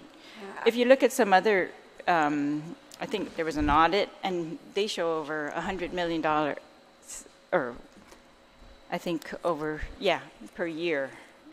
So I guess I just want, that information should come from you. I mean, I'd like to know what your assessment is. Right. I did get the fiscal note from BB Marr, and I actually was reviewing it. I'm sorry, but I can't give you the exact amounts or the numbers right now, but I will work to get that back to you. Appreciate that. Okay. Thank you. Thank you all for your testimony. Thank you, Mr. Lasangan. Appreciate your testimony also. Thank you. And Senator Taidugi, second round. Thank you, Mr. Chair. I didn't have a chance to ask a question to Daphne over at Rev and Tax. Actually, Senator Tlahi was able to answer a lot, or ask a lot of questions that I had. But, you know, it is important when we look at this bill to look at the financial impact. It's very, very important. And just off the top of your, I don't know, Daphne, how long have you been at Rev and Tax? I might not, yeah. Since January 8th. January of this year. So, because my question is, I don't know if you have that information, but how is revenue, how is the tax collection so far coming in? Are you on track with the projections? Well, that's something that actually because it's the month of January and we don't have a complete month, that's something I'm going to actually be working with BB Marr to make sure that we evaluate. Okay, I'll wait for the, I guess we're going to have, Mr. Chair mentioned there's going to be some kind of oversight on that, but it's important to find out that information. And I'll ask for a letter directly to your office for those, for that answer. Okay, thank you so much, Daphne. Thank you, Senator. Okay. Thank you, Mr. Chair. Okay, thank you. Senator Tlahi, she has one more question for. Yeah, yes, I also would like to hear from you in your testimony, or in future roundtables, as to, you know, the amount that they came up with is $250,000, and you know, this has been, of course, proffered in over many years, and the amounts have been different. So I guess I just would like to know, from your perspective and your role, do you see it to be 250,000 or 100,000, or what do you find to be that sweet spot where it would meet our goals, as we talked earlier about stimulating jobs or stimulating benefits back to employees, right? Things like that. And also, yes, should all the industries be treated equally, right? And in fact, in the fiscal note, it talks about, I don't know, maybe it was inadvertent, but it says it would eliminate the tax on the 50% tax on local produce. And so it would have an effect of raising the taxes on sales of local produce. So I'm not sure if that was intended, but so that, yeah, so if we could just take a closer look at the different industries that are involved, and because we're just treating them, the bill treats them all the same, and I would just like your input as to whether you think that should be done or we should treat them differently. and the amount, if that's a random number or if you have some recommendations as to that number also. So thank you. Thank you very much, Mr. Chair. Thank you. Senator Lee, and for all my colleagues, I would be expecting really a roundtable coming up, because I want to expand this bill one actually a bit more. But I would be expecting and I'd be requesting that my colleagues that have oversight at the Bureau of Statistics, Department of Labor, Revenue and Tax, GITA, because if I'm correct, all those 4 agencies has an impact to Bill 1. When we talk about the multiplier, we'll be also discussing about how the Trump Job Act benefited Guam. If they did not contribute back to the businesses that they got the break, how can we put the provisions in this bill maybe to ensure that if you get a break, you've got to invest in your company, which means maybe raising the salaries of your employees, or you buy a new building or something, not just put it in the pocket like the way I understand the Trump Job Act, okay? That's why I'm only concerned, because I'd like to see Senator Lee's bill pass through. Senator Lee, do you have anything you wanted to close up on? Or Senator Castro, you have something? Just a follow-up statement, Mr. Chair. First of all, I appreciate the posture of the administration. I, too, support the bill, at least the intent, so I also commend the sponsoring author.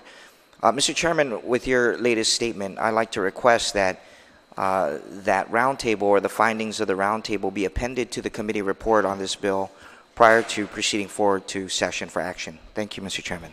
Yes, we will. Senator Lee, do you have them?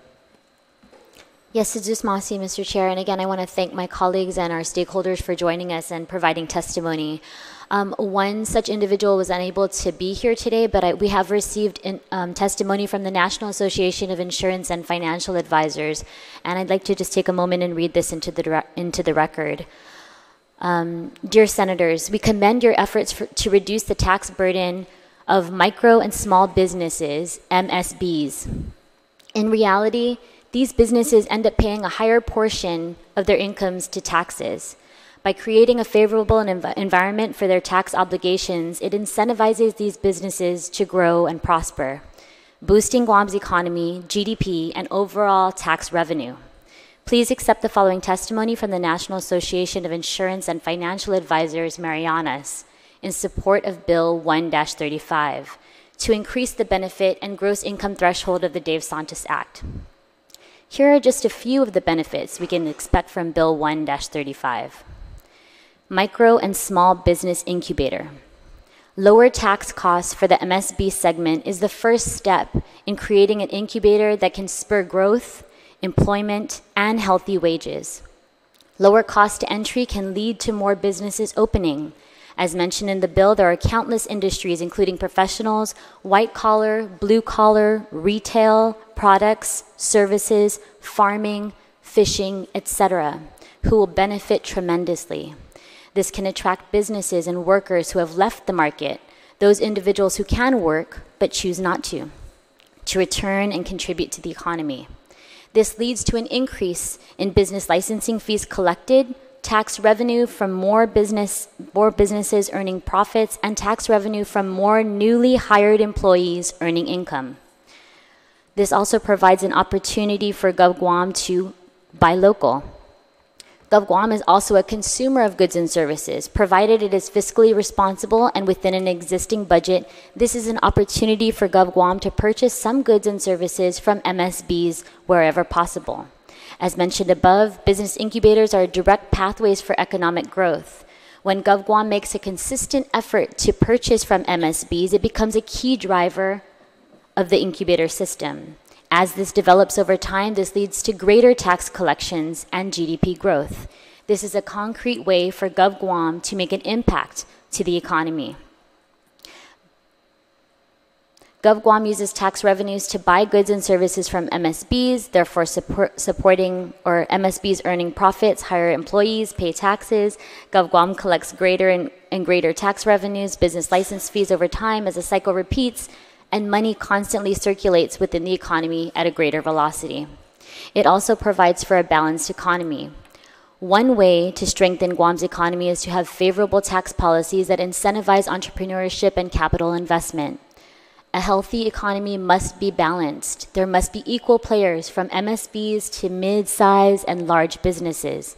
This is essential towards maintaining synergy within the economic ecosystem, where businesses feed off each other both vertically and horizontally, serving customers with healthy competition and fair prices, and serving the job market by providing workers fair compensation and more opportunities for mobility.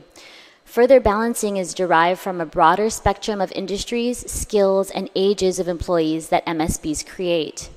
Another incentive is a diversified labor pool. MSBs diversify the job market in many ways.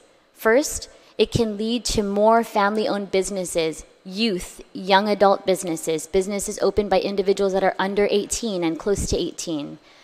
Youth, young adult hiring, businesses that are a side hustle for individuals that already have a full-time job, providing a much-needed second income stream. Online or technology businesses, businesses in multiple industries that are either underserved or are introduced to Guam for the first time.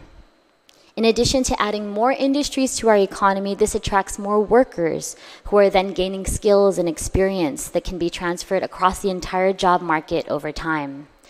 NIFA Marianas supports Bill 1-35's objective to incentivize MSBs to participate in our economy.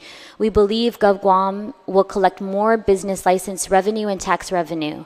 We believe that this will lead to more jobs and a growing culture of entrepreneurship. NIFA Marianas shares the legislature's efforts to be business and worker friendly, efforts which are mutually beneficial and rewards GovGuam with greater tax revenue. Sinceramente, John C. Ujoa, the President of the National Association of Insurance and Financial Advisors, Marianas. I also share many of John's statements in this testimony. I look forward to continue working with our stakeholders and the committee to address the concerns that were brought up today, especially regarding the existing bond covenants. Again, specifically those provisions which would prohibit us from increasing certain BPT exemptions for struggling small businesses or industries on the rise. And I also want to thank my colleagues for their concerns and just note again for the record, as Administrator Mendiola astutely described the ripple effect and the economic multiplier, this bill's intent is to stimulate job growth and workforce development. I also want to note that the $1.3 million noted in the fiscal note is less than 0.5% of all BPT collections. Secondly, I also share many of my colleagues' concern, and that's why the language in this bill would not be affected until 2020. So it would give the Department of Revenue and Taxation and our fiscal team an opportunity to plan and adjust based on actual numbers. So I want to thank again my colleagues for their support. I want to thank my co-sponsors, and I especially want to thank the stakeholders for coming forward and providing testimony on this bill. Suzus Masi. Thank you, Senator Lee. Is there anyone else who has not yet testified or wishes to testify? There being none, the committee will conclude the public hearing for Bill number 1-35. A reminder that the intent of this committee is to complete this bill and be ready for presentation with all the information that all my colleagues are asking by our our upcoming session. So please, Ms. Mendiola, Ms. Shimizu, and we got Lester here and everybody else, please be prepared to roll up our sleeves and let's close this book on this bill. I actually look forward to this bill. The committee will continue to receive testimony until the bill is completed. And then please address your written testimony to the Committee on Government Operation, Appropriation, and Housing, and submit it via email, Senator Joe S. @gmail.com. My office is located at Rand Care Building, 2nd floor, Suite 3, 761 Marine Corps Drive, Tamuning, Guam. We will take a 5-minute break, and then we will start up with Bill 4. Thank you.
Good afternoon, ladies and gentlemen. 5 minutes is up. We will continue. It is now 10:55. We will begin with Bill number 4, which is an act to amend 24103 of Chapter 24, Title 11, Guam Code annotated relative to clarifying the additional tax levy on real property improvements valued at $1 million or more. I would ask Mr. Sidfree and Mr. Carlson to please come forward. Lester? And is Ms. Daphne still around? Michelle? Is Daphne still around? Okay. If she can also appear before us. I would advise my colleagues that I've provided you a copy of basically all the properties that will be levied and what the amount of money we'll be collecting. I did confirm first before I hand this out to you is that there's no violation of the Privacy Act. It's a public document. It could be obtained. There's certain documents you can get at revenue tax, but not all. Very few. Property is one of the easiest one. And we will begin with... Big one? No, my property is not on the list, Senator Will Castro. We will begin with Mr. Sidfree. You'd be first, and then Lester will follow. Thank you very much, Mr. Chairman, for introducing this bill. And you have a very good intention, because the funds will go to the Guam Territorial Educational Fund. And that's good. But I hope I can provide some enlightenment, because I oppose this bill. Mr. Chairman, our governor, in case this bill passes, should veto this bill, because in her platform, he said that she will provide leadership based on honesty, inclusion, transparency, and fairness to the people of Guam, with a government worthy of trust. Take note of the word fairness, because taxing these people with $1 million improvement or more is unequal taxation, Mr. Chairman and my dear senators. Yes, it is unequal taxation and a violation of the constitutional right of a person, because the Constitution is the supreme law of the land, and it takes precedence or priority over local or state laws. Now, first of all, I believe there's figure that would bring to the general fund, and I believe it's just $8 million, Mr. Chairman, by taxing these people with $1 million improvement or more. Well, the former Speaker, B.J. Cruz, had stated and quoted when he was interviewed by the Post and PDN, during my 10 years as a legislator, he stated the budget, there was a time that the budget that we approved was up by $50 million. And the government was able to manage. Because, Mr. Chairman, the government can always recover no matter what. But the small business or the people that you are taxing, once they go bankrupt, it's very hard for them to recover. Now, why he was asked that question? Because he was asked if this body will redo the budget again. And he said no, because of his experience for the past 10 years as a legislator, that the budget was up by 50 million and it doesn't affect the government. Now, let's go to the Section 114 Amendment. The equal protection of the laws. That's why I said unequal taxation, because you're only taxing more a certain segment of people. So there's no equality here. And then the second clause, the due process of law. What is a due process? The elements of due process is fairness. Fairness, Mr. Chairman. How could you be fair if you're taxing more than other people? And these people are the one contributing to the economy. Most of the time, they have businesses. They're hiring workers. They're paying rent. They're paying lease. It's not only the GRT that they are contributing, but it's also about almost everything that they invested in their business. And they invest almost all of their money just to be in business. And then third is and besides the equal treatment is the element of fairness. And this bill does not have equal treatment. Third is no state or territory shall make or enforce law which shall abridge or curtail the privilege or immunities of citizens of the U.S. Again, we're talking about fairness, Mr. Chairman, and I compare to the farm bill that the federal government just passed. They did some legislation without consultation to the people of the territory. They banned the cockfighting, and it's a little bit, there's a comparison because there's no procedural fairness, there's no due process of law, and equal protection of law. They said it's gambling, it's cruelty to animals. Yeah, but hey, they're shooting the deer while it's having fun with its family, and they call it a national sport. They're whipping the horse just to win the derby. They call it a sport, and only the multimillionaires can afford a $1 million horse. So that's my comparison with this. And how you overturn federal law. You sue the federal government. That's how you overturn federal law. And the federal judge can overturn a federal law. And I compare it also to the people that are not voting and people that are not voting. That's why the people that are voting are dwindling, diminishing, because there's no equal protection of the law. You either give them reward or penalize the people that are not voting. So you increase the voter turnout.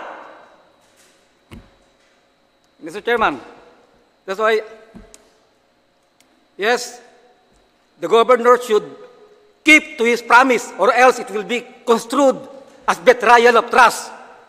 She should support all the bills, even the bills of Senator Moylan from 5% to 4% GRT, because the 8 million can be found. But how? Like if you have a car, you have a Toyota car, do you need another car? No, you don't need. I'm talking about the school. You already have GDOE school.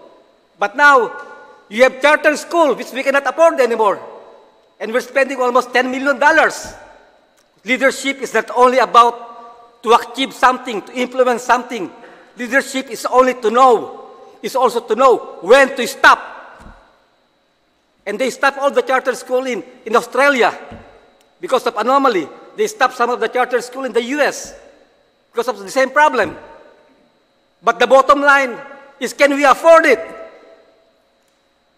Mr. Chairman, that's why I said my position here, this is a total violation of the constitutional right, which is over our local law.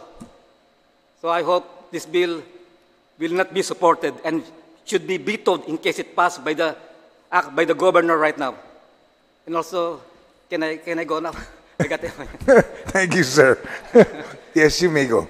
Okay, thank you. Do you want to go? Daphne, Director, could you please come forward? Because we're going to, as we talk about this bill a little bit, I guess after Mr. Carlson, some of my colleagues may want to ask you questions about the property tax. Mr. Carlson. But I would also like to remind my colleagues that, number one, the tax commissioner is the governor. Any any taxes that needs to be rebuilt, only the governor can direct it, and reissuance of property tax can still happen. I know that for a fact. Mr. Carlson. Thank you, Mr. Chairman and members of the 35th Guam Legislature. My name is Lester Carlson, the Acting Director of the Bureau of Budget and Management Research. I'm here today to provide comments in support of Bill 4. We all know that this is a clarifying language for the additional tax levy on real property improvements valued at $1 million or more. We also would like to remind the public that this measure was introduced as Bill 374 and debated, ultimately passed by the 34th Guam Legislature. Unfortunately, it was vetoed. The bill before us today is essentially the same bill, and it does seek to provide the Department of Revenue and Taxation with the ability to be able to go out and levy land improvements valued at $1 million and more, and such action will fix the initial intent of the tax levy to support government operations, avoid any tax challenges that may occur if such tax levy is above the exact $1 million amount, and would greatly enhance the collection efforts of the Department of Revenue and Taxation to meet the adopted revenue level of $38,301,107 for the Territorial Education Facilities Fund, as passed by the prior legislature in the FY19 Budget Act. Failure to amend the current language will adversely impact primarily educational departments and agencies by an estimated $9 million that depend on TEFF funding, specifically the Guam Department of Education, the Guam Commission on Educator Certification, the Guam Public Library System, the Guam Education Telecommunications Corporation, and the Department of Public Works Bus Operations. The Bureau also recommends that the legislature incorporate additional language within the proposed measure before us that will allow the provision to be retroactively enforceable for all applicable 2018 property assessments that have been mailed to property owners. I conferred with the acting director this morning. I got a screenshot from her and a verification from her that the initial assessments went out in December, so there will be some issues with that we'd like to avoid, with some people having received a bill and then a subsequent bill. I would urge you to take the effort to ensure that upon passage of this bill, that the department is not besieged with disputes, because the language is clear that the superseding assessment is valid and enforceable. So with that, the Department of Revenue and Taxation has suggested language that reads, "and shall be retroactive to real property taxes for 2018. With the above recommendation, the Bureau fully concurs with this proposed legislation and fully supports its passage by the 35th Guam Legislature. That concludes my testimony.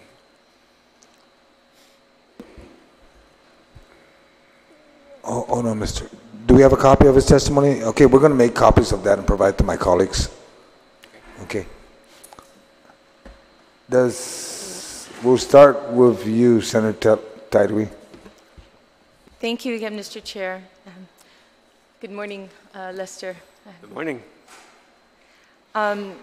Why did Governor Calvo veto the bill?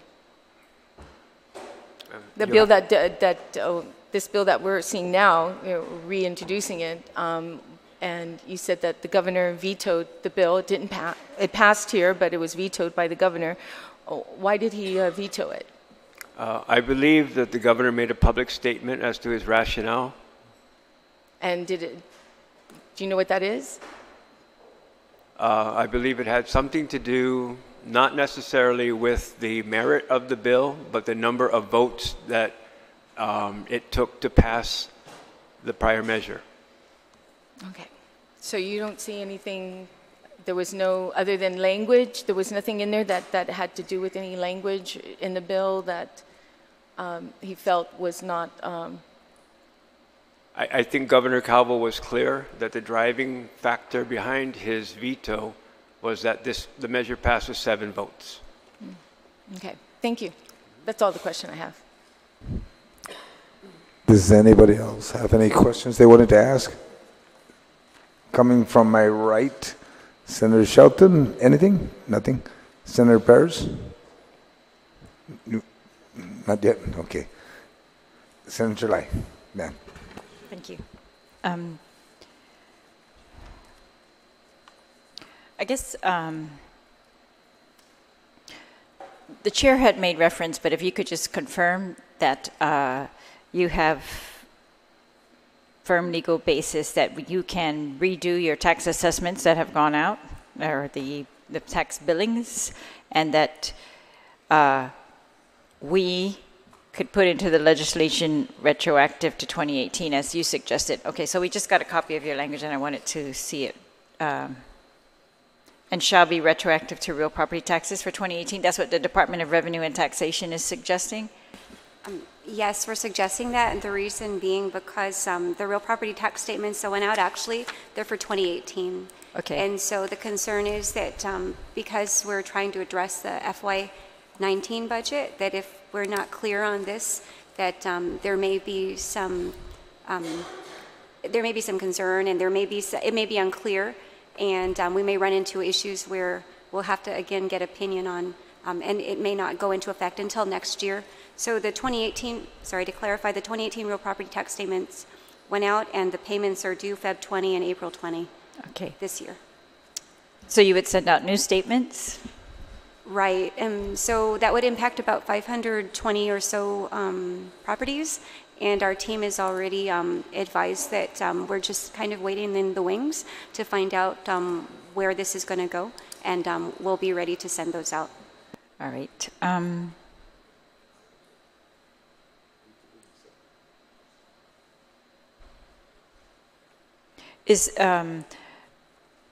Mr. Carlson, I saw on January 2nd, 2019, that you had sent a letter to the certain agencies affected by the TEFF amount involved here, kind of directing them about a TEFF spending reduction. You were mandating that on January 2, 2019. But if this reduction was in effect since October, why wasn't a notice sent to those agencies since October? There was a lot of back and forth with respect to when the budget was passed. There was communication to the legislature on a number of technical revisions that we thought was necessary. We started chiseling down. The Speaker, Appropriations Chair at the time, was adamant that the language, and he used a legal analogy, you know, if it's black, even though I called it something other than black. I'm paraphrasing, but I think you understand what I mean. It wasn't until the Attorney General later on opined that the language was deficient and needed to be clarified that Bill 374 then was introduced. So as we all know, and Mrs. Shimizu just reminded us, property taxes are due in February and April. We do get, and you'll see it when you get our special fund reports, that there are residual amounts that come in October, November, December in advance of the big payments, if you will, for property taxes. So there was a lot of back and forth last year, culminating with the Attorney General's opinion. and then spurring Senator Tom Atta at the time to introduce Bill 374, which the 35th Guam legislature passed in December. So it wasn't until the bill was vetoed, Senator Talahi, that it became my responsibility to issue the memo. So it was it wasn't something I wanted to do. All right. But And so just to clarify, then this money was never expected until February 2019 to begin. The increase, and if somebody wanted to pay their tax early, and if they, revenue tax will take estimated tax payments early at any particular time. So we have been working collaboratively with the legislature to try to address the measure. It just came to a head with the veto in late December, prompting the January 2nd memo. Okay, so but revenue collection, I guess, you may be right that there are a few people who paid their real property taxes in advance, but most of them pay them beginning in February. And so the 8 million was not expected until the bulk now. of it. Yeah, the bulk of it. All right. Well, remember, it's the entire appropriation, of course, is 38 million. But this level, of course, represents the 9 million. So I believe you can just take the 2018 budget of TEFF at around 29. This increase then resulted in what we have today of 38 million. But you're still distributing the TEFF as mandated, just less the 8. I mean, why are you bringing up all those? All I'm asking about is the 8 million for TEFS was not expected, the bulk of it, until February 2019, right? Correct. Okay, so it shouldn't have impacted spending in the beginning of the fiscal year, I guess, or you wouldn't predict that? Actually, it would, ma'am, it would have been extremely presumptuous of me to think that a precautionary measure was not in order, because there was at the time. Oh no, I'm asking you the opposite. Why wasn't the precautionary measure taken the minute you knew that this 8 million would not be collected? Why weren't we reducing expenditures? Again, but that's okay. I've heard the answer. Okay. I guess I want to ask, similar to the other bill, we're going to decrease revenue by 1 million, perhaps. There are other bills to spend additional, I think, Section 30 monies. And so I'm just wondering, is there any other source of revenue that could make up for this 8 million besides this tax? I am not aware of anything that is low-hanging fruit that is anywhere near $9 million, because the number is $9 million. What about the additional 11.6 million that was announced? I haven't seen it. I haven't got any firm confirmation from the federal government that that money is eminently going to be provided to us. There were efforts last year to work towards a resolution of what we believe are funds owed to the government of Guam, but they have not resulted in any commitment from the federal government at this point in time. All right. And then finally, the TEFF, is it on track aside from this 8 million? What is the status? I believe our last special fund report showed it shortfalling a little more than the $9 million. But certainly if you had the 9 million. Now put this as 9 million aside. I'm saying 8, you're saying 9, but put that aside.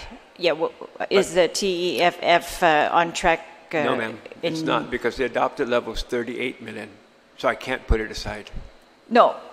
All right. So what was the predicted TEFF revenue for the first quarter, and what is the actual TEFF revenue for the first quarter? If this 9 million was not predicted to be brought in until February. I want to know, so what was brought in the first quarter, and does that meet what you expected in the first quarter under TEFF? I guess not, because it would all be in February. No. Yeah, that's correct. Are you predicting a shortfall greater than the 9 million? Slightly, but you know it's early, and we haven't got the actuals in. Our special fund report was for the first quarter, and it showed the actual collections. Again, these are property taxes, yes. And so people do pay them on off-cycle periods. Mm-hmm. So we do get some money. Why are you predicting lesser than what was predicted? Besides this, what this bill addresses, what else accounts for the?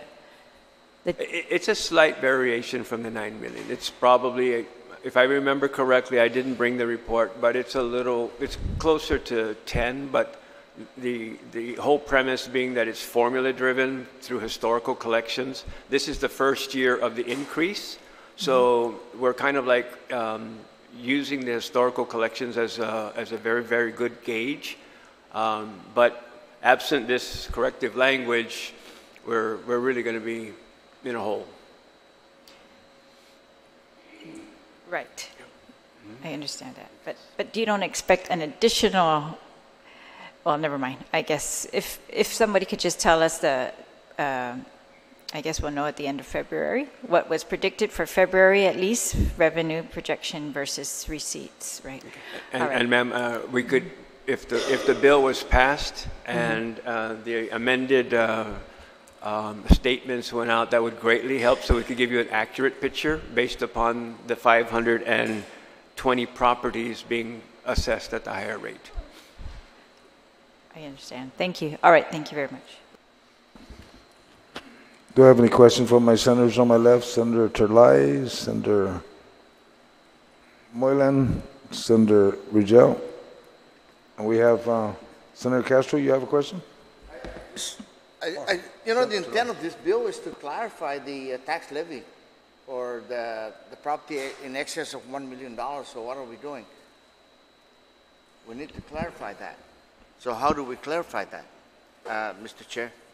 It is. The bill is to add the word "and more." That was the issue. Yeah, or more. Or more, correction, or more.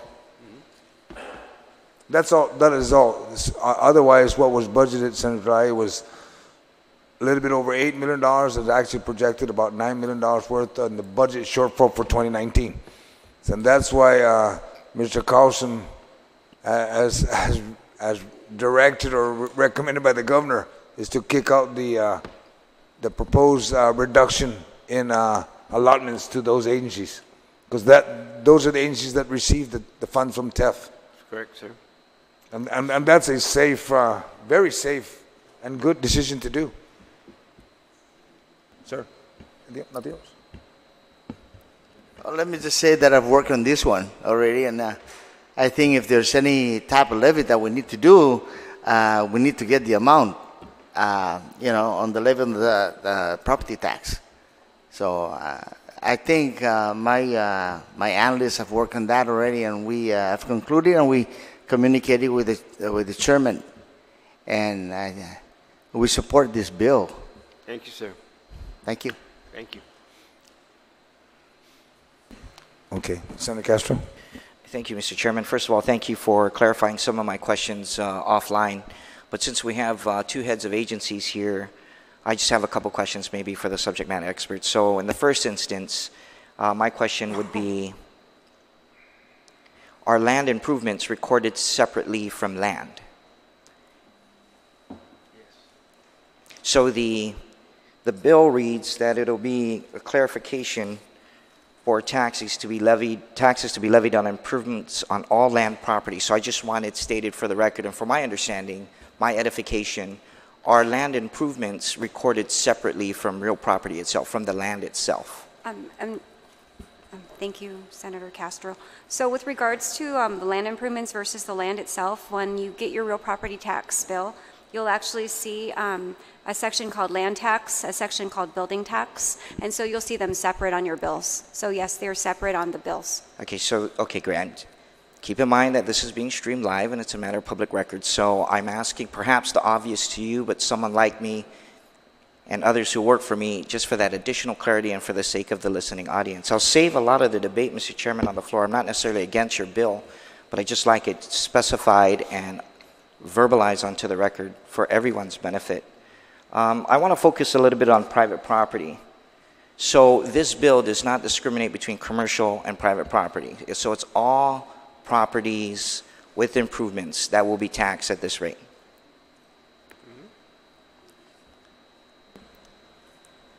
Well, as I read it, I don't see any differentiation between the two. It just says improvements. Thank you so much. So again, Mr. Chairman, if I'm hearing that correctly, that means private properties valued at $1 million or more. And so my follow-up question, and perhaps we can refer to this role that the chairman provided for members of the panel here, and perhaps this is a DRT, Department of Revenue and Taxation source document of all properties, less the individual owners or corporate owners' names affixed to this. This is public information as I understand it. And so with that said, you know, the prior answer that improvements and property are separated, is that correct? Okay, so on my line of thinking, so I'm an educator, I'm certainly not a tax man or a land person. So in that line of thinking, and we'll go through your role in a minute, if someone had a piece of private property, let's say for the sake of farming or ranching, but the property itself was valued at $1 million, but the structure on it where they store the produce is valued at, let's say, $50,000. So that's $1,050,000. Would they be subject to this additional tax levy? So private property, let's say Tun Jose, or my father's name, Tun Marian, who for the record doesn't have a property at $1 million or more, owned a piece or pieces of property, one piece of property with a structure, but combined they're valued at over $1 million, would they be subjected to this additional levy? Well, as I read the actual language, it says, in addition to the levy in subsection A, there is hereby levied on improvements on all land property in Guam with a value of $1 million or more, a yearly tax at the rate of the 7/18%. So as the way that the language, as I read the language, it's actually adding another 7/18 on for the land improvements only. That's how I understand the language here. Okay, so that might be a different understanding that I have with one or more of my colleagues up here. So again, can we just restate that? So for the record, I'm hearing, Mr. Chairman, that the head of the Department of Revenue and Taxation is saying that only the improvements upon the property will be taxed at this additional amount. Is that your understanding?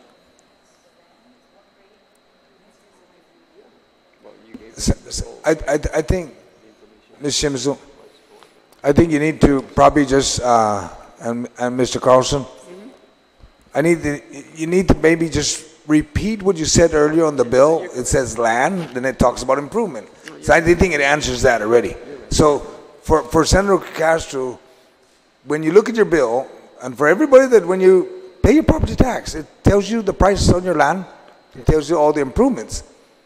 That's what the bill is about. Right, and there are... I mean, you can buy a 1 acre lot and it's worth only $100,000, but by the time the end of the year is done, you put a $2-3 million building on it, that's where you start paying the increase.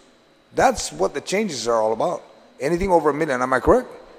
So as I read it, and again, I guess to go back to the actual property tax statement, there's two components usually. One is going to be the land portion and one is going to be the improvements. Yeah. So if you look at the way that the language is written, I guess minus the or more, that's probably going to be the actual what's law. There's two components. One is the land portion, which is the 7/72, right, percent. The other is the improvements portion, and that's the 7/18%. And so in Section B of 24-103, the levy section, that additional $1 million, or that additional 7/18 is actually on improvements, and so that mirrors, I guess, what is already paid because it's a doubling of that. Okay, does that answer your question, Senator Castro?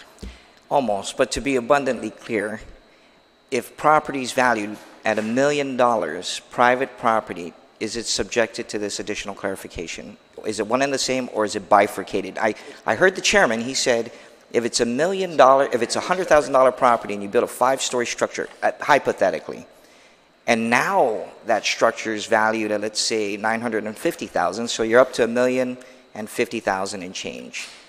Is that how this is treated? Again, as I understand it, it's, so maybe just, I like using round numbers because it's easier for me, okay? So if we have, for example, $1 million, say a $2 million property, and the value of the, a $2 million land and building, and the components of that, so like one property has land and a building on it, improvements, so land plus improvements, okay? So we have $2 million, land plus improvements. And if we can, let's say Mr. Carlson owns a property, total property is $2 million. Not me. Okay, so I also own a property, total property is $2 million, okay? And so say Mr. Carlson's home is $1.5 million. And so that means that the land is $500,000. But my home is $800,000. And that means that my property is $1.2 million, right? So there is going to be a difference in terms of the way that, the way that I understand the law. There is going to be a difference in terms of, so he will actually receive an additional bill that's going to be equal to 7/18 of the value of the 1.5. But I will not receive an additional bill because an additional invoice for the 7/18 because the value of my property is only $800,000. Because again, as the way I read the law, and it's really only on improvements. Is that better, Senator? I'm just glad you stated it 3 times for the record. And what I'll do is I'll get with the chairman. I'm sure he'll spend some extra time on a roundtable at his choosing so I can understand this for myself. Thank you so much. I appreciate it. Senator Lai. Just one more question. Lester, especially, at the end of the last term, Governor Calvo made a statement about there being that we might have surplus revenues for 2018. And I wanted to ask you, and I think even the media asked me, whether I thought, what we were going to do with the surplus. And so I said, I think we should wait to see the rest of the quarters. But was there a surplus for the for 2018? The statements that Governor Calvo made were reflective of monies that his administration was seeking to get and that were going to be, in his estimation, received by the Leon Guerrero administration. So he did make 2 statements, one reflecting $11 million in federal sources that he believed was going to be remitted soon. I think the government shutdown may have had an issue to play with that. And he also made a statement about $12 million in reimbursements to the GMH. I'm not aware, unfortunately, and the shutdown may have had a lot to do with that, of whether or not either one of those is coming. All right. Well, there was a statement that he said, quote, "The island's economy is strengthening and the government of Guam's finances are better than they were 8 years ago. We expect a surplus for fiscal year 2018. We have additional unanticipated funding from the federal government and we're building what looks to be a new industry." So the unanticipated funding from the federal government, I understand, but this fiscal year 2018 surplus, and you're not aware of that? Oh, no, the surplus, we're working with Mr. Byrne. The audit's not done, but we believe that we will end fiscal 18 with a surplus. And what about the first quarter in fiscal year 2019? Did revenue exceed the projections?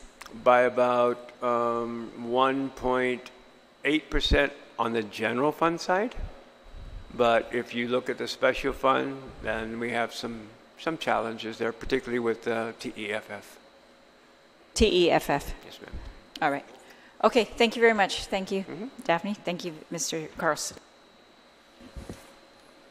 Thank you. There being no other testimony or questions from my colleagues, The committee will conclude the public hearing. The committee will continue to receive testimony for the next few days. Please address your written testimony to the Committee on Government Operations, Appropriation, and Housing and submit it via email. Senator Joe S. San Agustin at gmail.com. My office is located in Rand Care Building, 2nd floor, Suite 3, 761 South Marine Corps Drive, Tumuning, Guam. We will now proceed with Bill number 19-35. Okay. Bill number 19-35, introduced by Senator James Moreland, an act to add 54-102-1 of Article 1, Chapter 54 of Title 5, Guam Code annotated, relative to prohibiting the authorization of any withdrawal or transfer of cash or funds from the Territorial Highway Fund to the General Fund for any non-prescribed purpose, and to make sure an act is a misdemeanor. Senator Moreland, would you please give your opening? Thank you, sir. Thank you, Mr. Speaker. And before you say that, is there anybody? There's nobody here to testify? Okay, so we'll get to hear the bill. Sir? Thank you, Mr. Chairman. Just a brief overview of this bill. It regards that the Territorial Highway Fund receives monies from the liquid fuel tax, taxes and licenses, fees and permits, and it's paid for by the residents of Guam, with the intent of providing the territory monies for maintenance, repairs, and construction of roads. While the fund has existed for decades with clear mandates on its objectives, in recent times the fund has unfortunately been utilized to fund other expenditures in the government of Guam, including bond pledge, public education, transportation, and mass transit. In fiscal year 2016 and 2017, the fund even transferred an average of $2.15 million annually to the general fund for other government expenditures. The fund has generated over $20 million annually over the recent years, and with a very small percentage truly being utilized for its intent, the intent which are road repairs. In 2017, the taxpayers were asked to pay more at the pumps as the liquid fuel tax was increased at the start of 2018. The expenditures of the Territorial Highway Fund need additional scrutiny, with those expenses not related to the fund's objectives, and those not in accordance must eventually be removed. In the last 2 years, we've seen public laws enacted to provide more scrutiny to the mismanagement of other funds like the Guam Cancer Trust Fund and the E911 funds. And it's only vital to take similar steps to protecting the Territorial Highway Fund, and in taking the steps to providing our residents improved roads and highways. Therefore, that is why we're introducing this Bill 1935. Thank you. Thank you, Senator Moreland. Does any of my colleagues want to make any statements reference to this Bill 19? I will start with my senators at the end. Do you have any? You want to make nothing? Senator Shelton, Senator Perez? Nothing at this time? Senator Lai? Well, I just wanted to note that this bill, the new language being added says that the uses of the fund will be for, as enumerated in 54102 A, B, C, D, and E, and it doesn't include F, but in existing law, F outlines particular road projects, Toto Cañada Road, and roads leading to schools, and some other, like, I'm not sure if these are completed, and that's why it's not a part of the bill, or are we trying to exclude these projects? But these look like road projects that are listed in subsection F of the bill, so I would just ask that we consider that whether those should also be included. And I know that subsection E says in this statute that no part or portion of the monies in the Territorial Highway Fund or from whatever source derived shall be used for the maintenance or operation of a public transit system. And I don't have it in front of me, but I'm pretty sure that there's a percentage that is allocated to the mass transit, the GRTA. So I just want to, as we consider this bill further, just ensure that there's no conflict there. Thank you very much, Mr. Chair. Thank you, Senator. And it is a fact there are funding taken from the Territorial Highway Fund that pays for things. So we will actually meet again and then discuss this with legal, so we make sure that we're not tying our hands up ourselves and we end up being all charged with misdemeanors in the legislature. Senator Terlai? Yeah, you know what? I do admire my colleague here because he's thinking about the dilapidated roads that we have around on the island. But I have a lot of concerns regarding this bill. And if it was for federal funds, I will support you on that one. But see, we have this, we're taking some authority away from the governor in as far as declaration of emergency. And sometimes we need those money to support the emergency. So unless, maybe Perry, you can change this bill and make it federal funds, strictly allocated for repairs of the numbered roads, which is 1, 2, 3, all the way up to 17, 18, or whatever. But in as far as our local money, I think I would just leave that up to the governor. Because whenever we have an emergency, which is probably a little bit more of a priority than fixing the road, we need to allow the governor to make that declaration and extract some of that funds away from, our local funds. As far as the federal funds, you can have it, Perry. You can have it. But the thing is, we need to allow the governor to have that flexibility of calling an emergency declaration and extracting some of that money, transfer it to a more important issue that we have. That's all that I'm concerned about. Thank you, Mr. Chairman. Thank you. Thank you, Senator Terlai. I think that completes this bill, but I just wanted to state it for the record. I have asked Mr. Burns to list all the special funds that we do have, and I will be providing that information to all my colleagues of all the special funds that we do have and find out what's going on with all the funds. Because there may be, and I agree to a certain extent with Senator Moynihan, that there are some funds we don't want the governor to touch. It's obvious that the 911 or that one, then we're looking at possibly the highway fund, but there are some funds that may not even need to exist any further. I've been advised that some of the special funds has as much as $4 in the account. But once I get all the listing of all the funds, I will disseminate it to all the members of the legislature, especially my committee, which most of you are a member of, and we will sit down and take a look at what we need to do to help the fund or get rid of that law that created that fund.